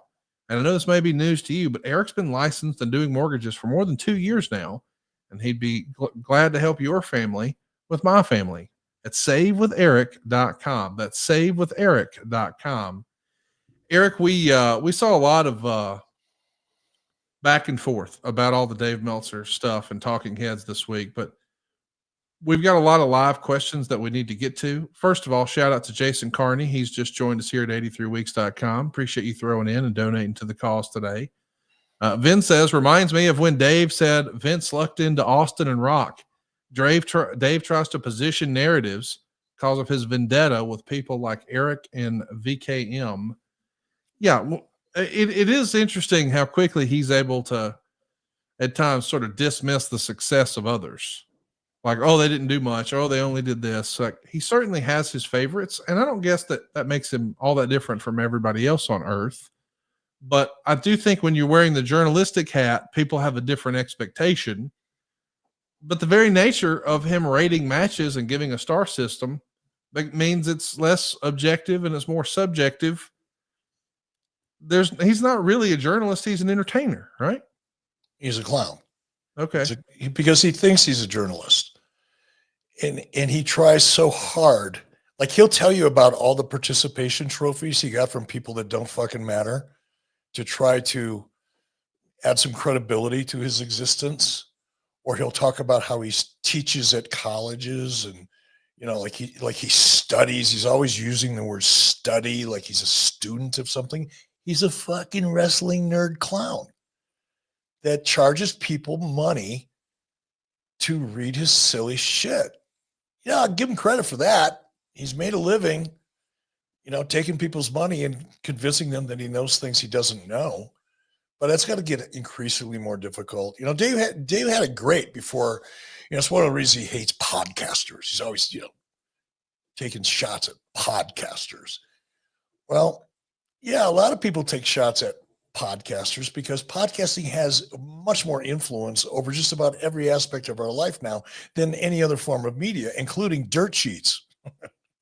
And now people like me and Bruce Pritchard and Conan and so many others who are actually in the business and we're actually there and know the details of some of the issues that Dave lies about and twists and distorts or ignores, that we can call him out, which is why he hates podcasters so much. Because back before podcasting came along, nobody had a platform. Dave could write whatever he wanted to, and nobody challenged him because there's no real way to do it. And now we get to have fun doing it and make money doing it. And of course he hates it because now he's being exposed for the fraud. It's another thing. People, you hear a lot about projection. Dave likes to call people cons and frauds. But here's a guy charging $15 a month for lies, distortions, and bullshit, all while he's convincing people he's a journalist because he got a couple participation trophies from people that don't fucking matter. That don't just happen to work for a big newspaper. Who cares? Journalists are like, other than congressmen and women, probably the least respected group of people on the face of the earth are journalists. And Dave is at the bottom of that barrel. Let's do a fun, lighthearted one here. Instagram Wrestling Historian is with us here live, and he wants to know, which wrestler do you wish you would have had for MLW One Shot? If you could have reached into your bag of tricks and pulled out one name to appear on One Shot with you, Eric, who would that have been? Oh. So one wrestler from any organization that could have showed up with me on One Shot. That's a question, right? Yep. Yike. God, I don't know. I mean, my go-to is always going to be Randy Orton because he's always the coolest guy to work with, and he's such a big name. So it would have been fun to try to come up with something between Randy and Matt Riddle and Tom Lawler and everybody. Oh yeah, that would have been fun. Yeah, some kind of schmoz there would have been fun because it's a callback and yeah, maybe that.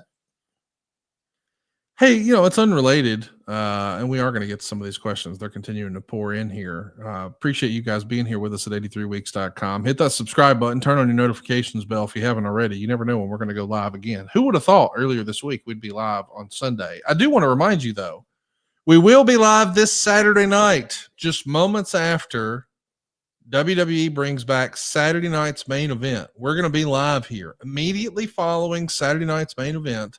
It's this Saturday, December 14th, 83weeks.com is where you want to be. NBC has live wrestling again. I can't believe it's back. I'm pumped. I'm sure there's going to be lots of implications for the Royal Rumble, and maybe we'll get some hints about what to expect at WrestleMania. We're going to be discussing the good, the bad, and the ugly this Saturday night at 83weeks.com live. I do want to get your opinion, though. Eric, when I mentioned to you last week that a friend of ours wondered, hey, did WWE book Eric Bischoff for NXT in response to MLW, because MLW was promoting you pretty heavily, and now we got to see you on TV 2 days in advance. And a friend of ours felt like, oh, he loves messing with people. And then we saw on the other side, there was a little bit of a hubbub about GCW and AEW. I guess one of the big performers, one of the big stars in GCW is a performer named Effie, who's a really great guy in real life. But he came out and had some work shoot comments, I guess, that were pretty pointed at AEW and Tony Khan. And it was all about them running the Hammerstein Ballroom. Of course, GCW is the largest independent organization here in America, and they're running the Hammerstein in New York City, which is very expensive. I've been told you're looking at like 6 figures to turn the lights on and run a show there. Really? So not cheap rent. It's a big deal for an organization like MLW. I'm sorry, not MLW, but it would be big for them too, for GCW to have an opportunity to run there. Now, before they get a chance to do that, as I understand it, AEW has booked 3 shows in the same building just a couple of weeks prior.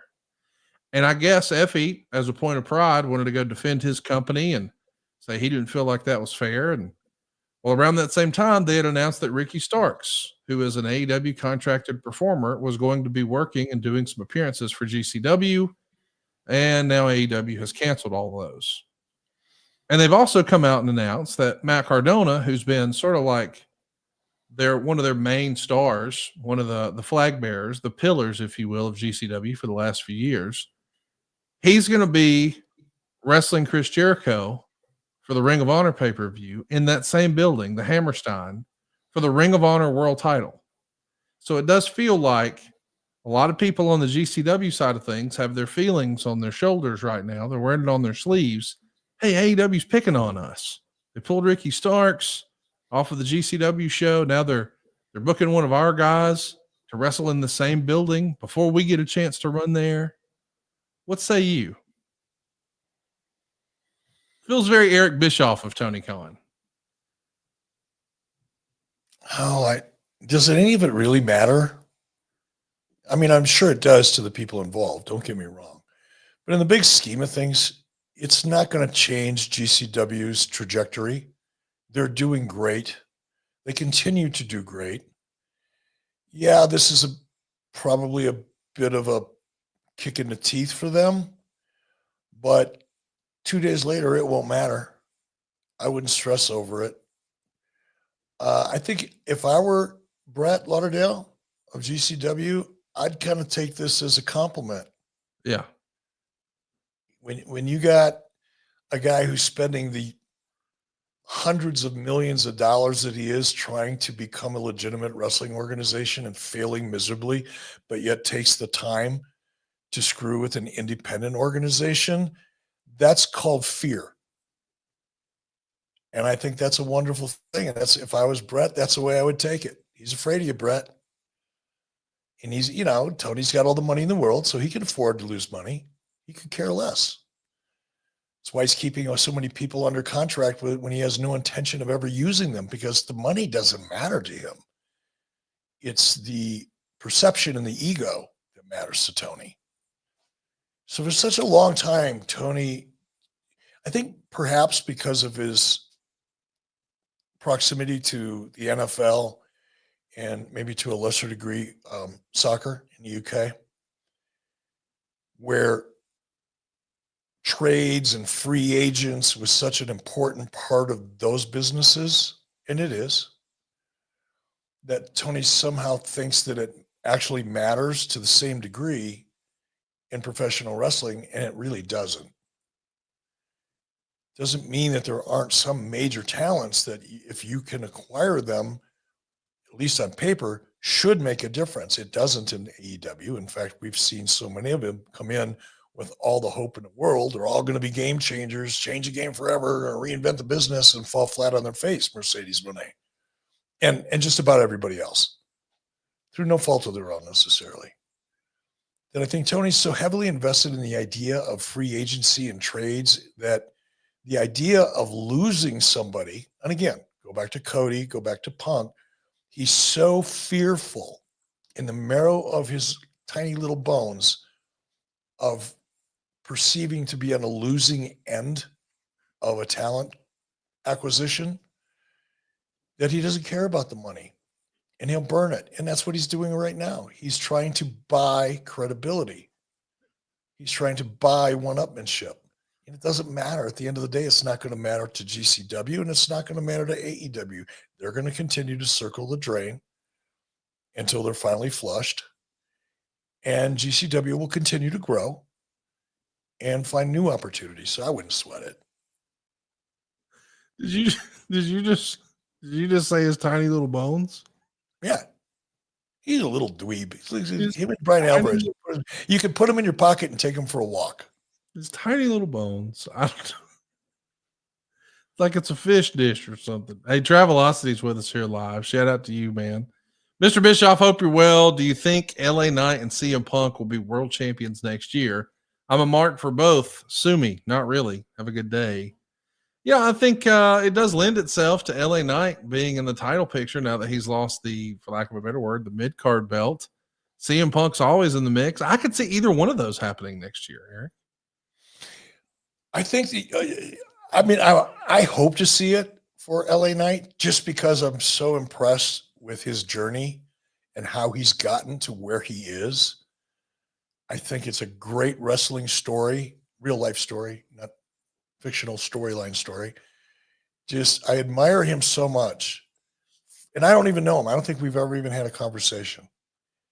But just knowing what I know of him and what he's done and how he stuck with it and continued to believe in himself and then broke through. I just love that kind of story. It's good for the wrestling business because it's aspirational. It gives other people, some of those, I hate to call them kids, but some of those people, trainees that I saw in the Performance Center, NXT Performance Center, he's an example to them. It's not always going to be easy, and there are going to be times when you're going to doubt yourself, and you're going to have friends and family telling you, you might want to think about maybe pursuing a different career, because it doesn't always go easily. In fact, it rarely goes easily. And the fact that he did it, he being LA Knight did it, and now he's in the position he's in, I just think it's such a good thing. So I'd like to see it for him. Punk, I think the only question there is certainly not his popularity, certainly not his ability. It's whether he can physically hold up. I mean, it is what it is. Yeah, sometimes everybody's highest and best use isn't working all the house shows. But although we hear house shows, maybe not as much of a priority as they have been in the past. Let's do some more questions here. AOTV Production says, hey, Eric, some people still give Ridge Holland flack for what happens with Big E. Do you think that's justified or not? Of course, you got to see Ridge Holland this past week, and we also saw a pretty incredible storyline with Big E and the New Day. It was one of the more entertaining segments in the modern WWE history, and a lot of people miss Big E in the ring. And, of course, it was a freak accident that happened that injured him, and that overhead suplex on the floor executed by Ridge Holland. And I, for one, hope that is not a defining thing in the rest of Ridge Holland's career. I don't know Ridge, never met him, but I can't imagine there's a scenario where he would intentionally hurt Big E. No. That's unfortunate that people would even have that thought. Major says, do you think at NXT, do you think the next generation of wrestlers can cut an unscripted promo, or do you think scripted is the future? Is the art of the promo dead? That's interesting. They used to have a promo class down there at the Performance Center.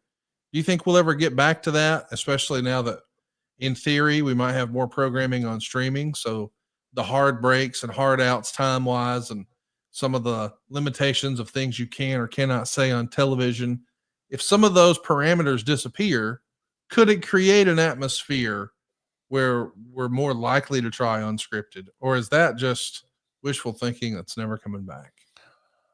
I clearly don't know. All I can do is give you my impression. My impression is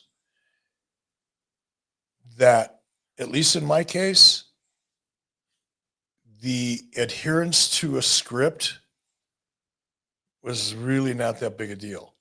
Now, they laid out a script, slightly more than bullet points, but I was told this is just, here's the points we need to get in, make it your own. Now, maybe it's different for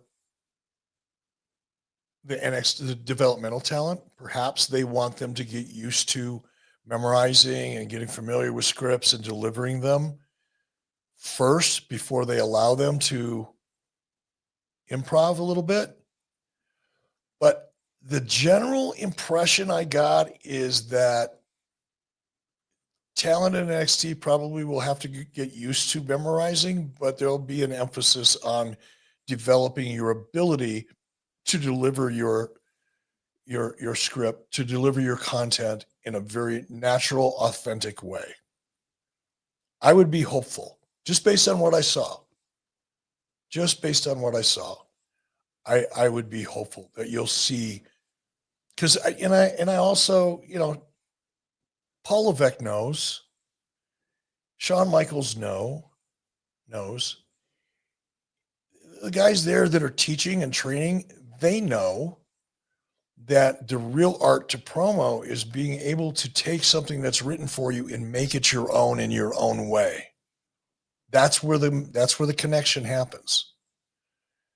So my impression is we'll be seeing I would imagine by the time you get to the main roster in Raw or SmackDown, you'll probably be capable of delivering. Now, some more than others. Some people never get it. I've worked with people in the ring that have been in the business for 20 years that couldn't cut a promo to save their life unless you had it written down for them and they memorized it. And you can always tell, too. It's very simple. I've also worked with people like, Steve Austin and Mick Foley, who would look at a script and go, okay, see you out there.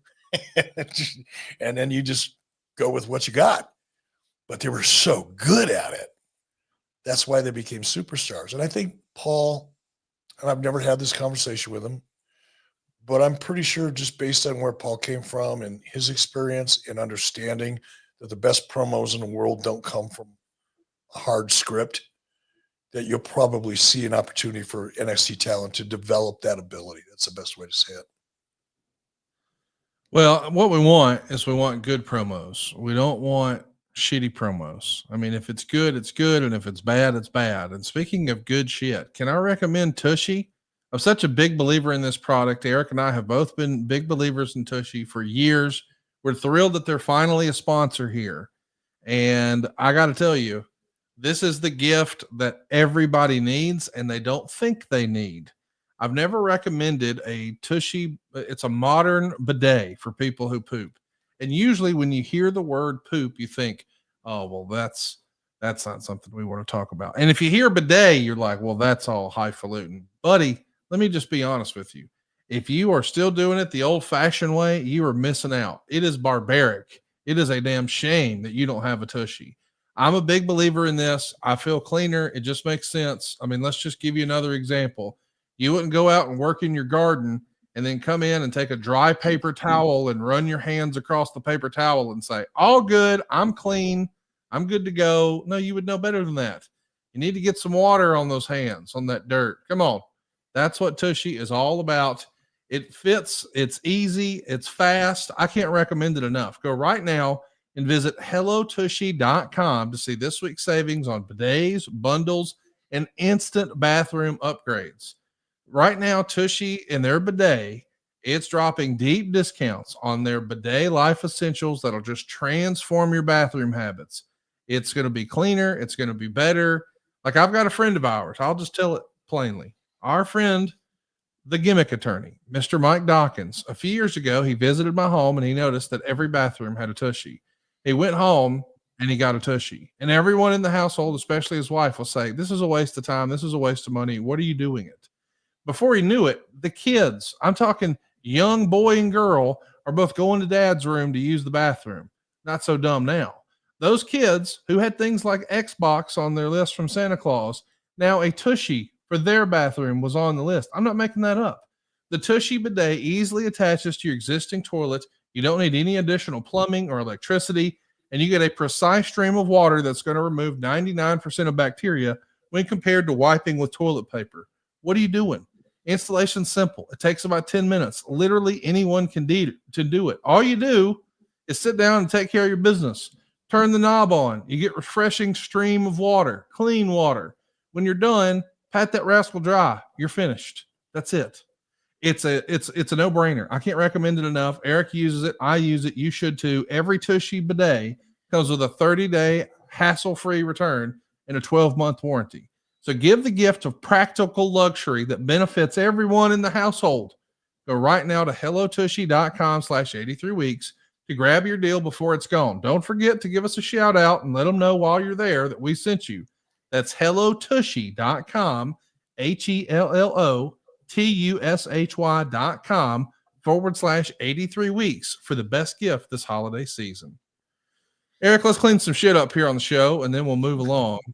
Bushin Ryucat says, Eric, has WWE ever done a television event or house show in Russia or China?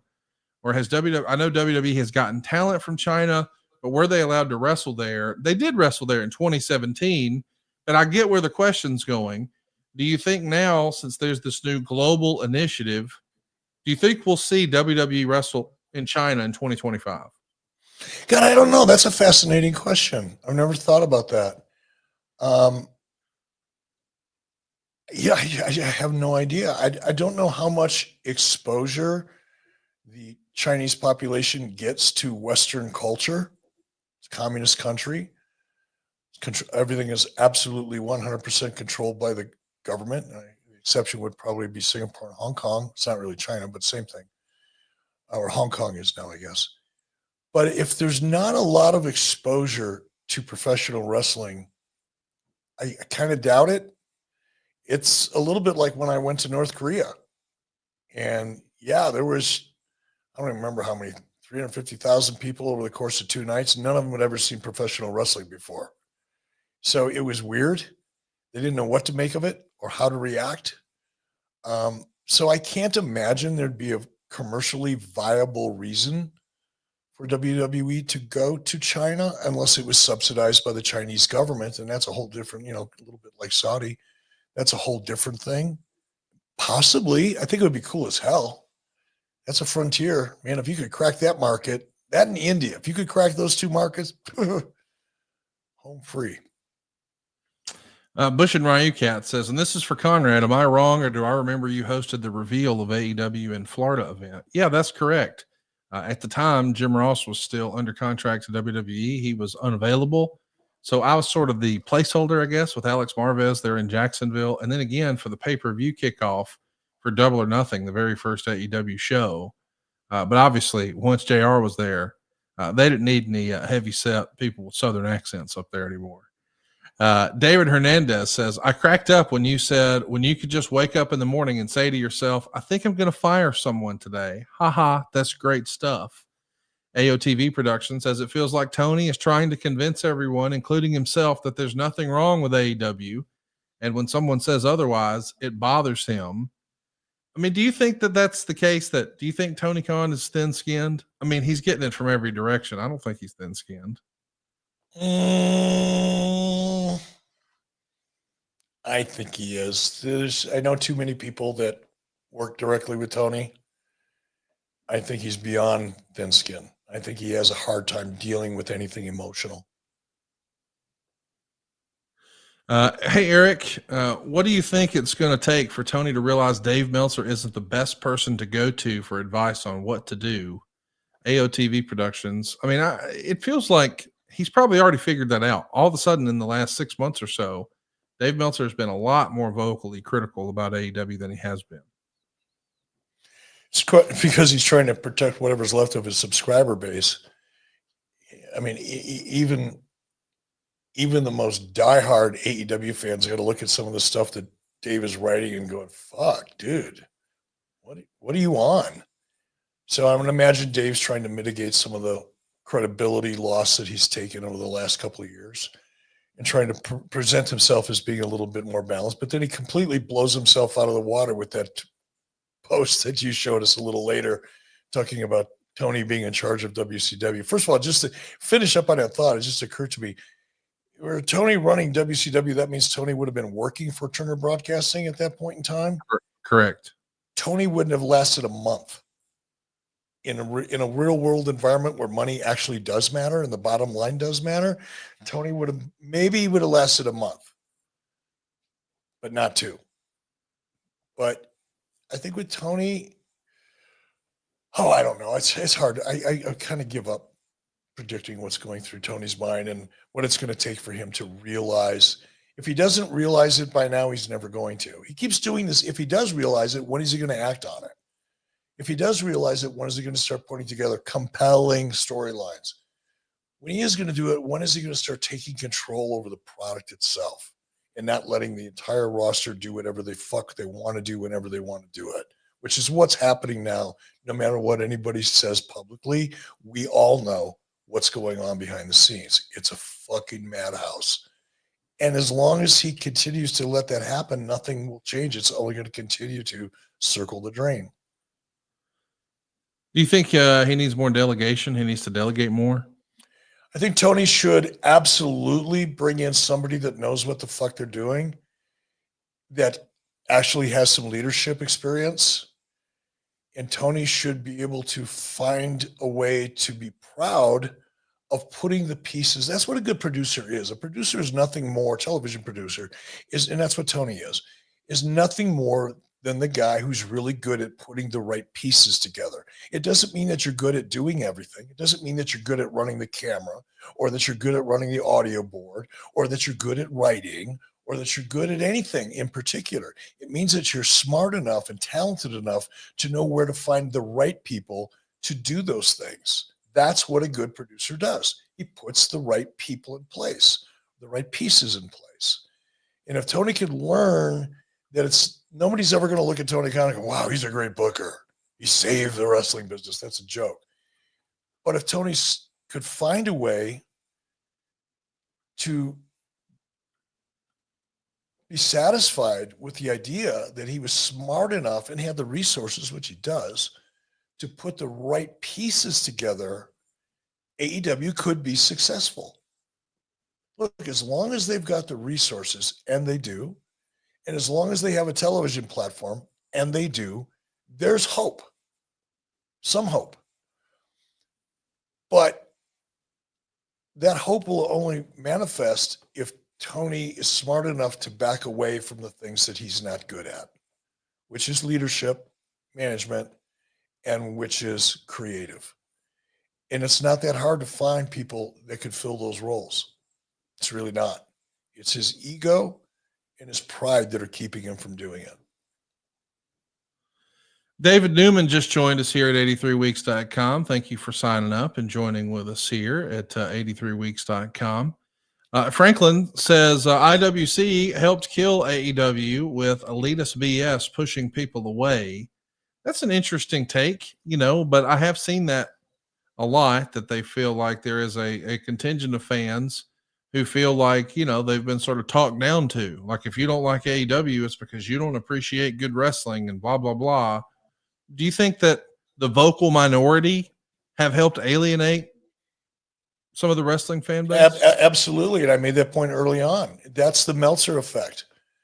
And the weirder and more vocal the Dave Meltzer effect becomes, and it is, the more your average person, rational person, relatively open-minded person doesn't want to be associated with that group of people. It's like this. Yeah, nobody wants to be a part of that group. Nobody wants to admit publicly that they like something that the vocal minority of the IWC and the Meltzer effect, nobody wants to associate themselves with that. That's what I mean. Dave Meltzer does more to harm AEW than anything that Eric Bischoff could ever say. Who wants to think that you agree with that nerd or that you have anything in common with him? Ugh. Feel creepy. Got to go take a shower just thinking about it. I didn't see this, but AOTV Productions is going to give us our last question for the day. He says, hey, Eric, Vince Russo made a bold prediction that Triple H will be out of WWE in 2025. How unlikely do you think that is? Just based on what's going on right now, highly unlikely.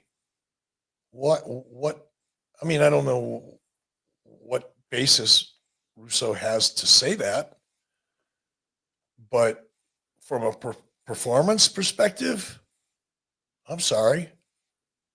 The company's rocking like it's never rocked before. Creative is better than it's ever been. I can't imagine that. I said last one, but this is the last one. We got a great question. This is from our notes today. John Ashford.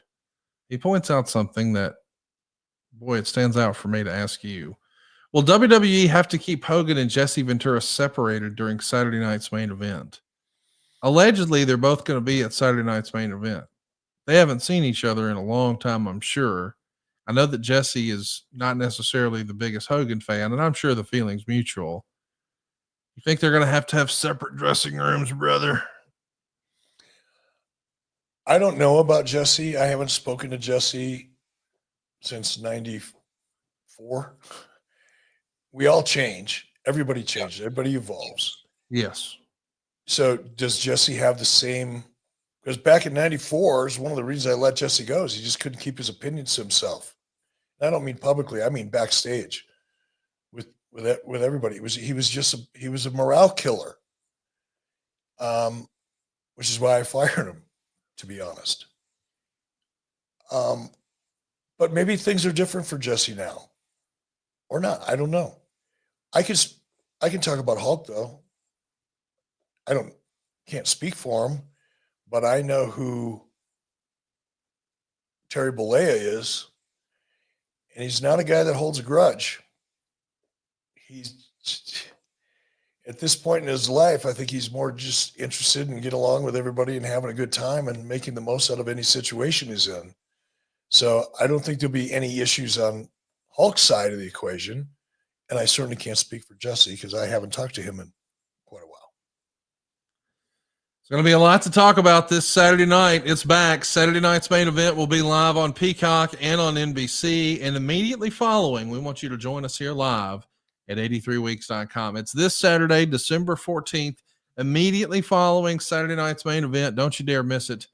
And in the meantime, man, hit the subscribe button. Turn that notifications bell on. You don't want to miss the next time we're live. It's 83 Weeks on YouTube.com. That's 83weeks.com. Eric, I never know what to expect when we sit down and click record. How many wrestling shows are you on this week? I had to watch Tuesday. I had to watch Thursday. Let me go ahead and get my DVR set.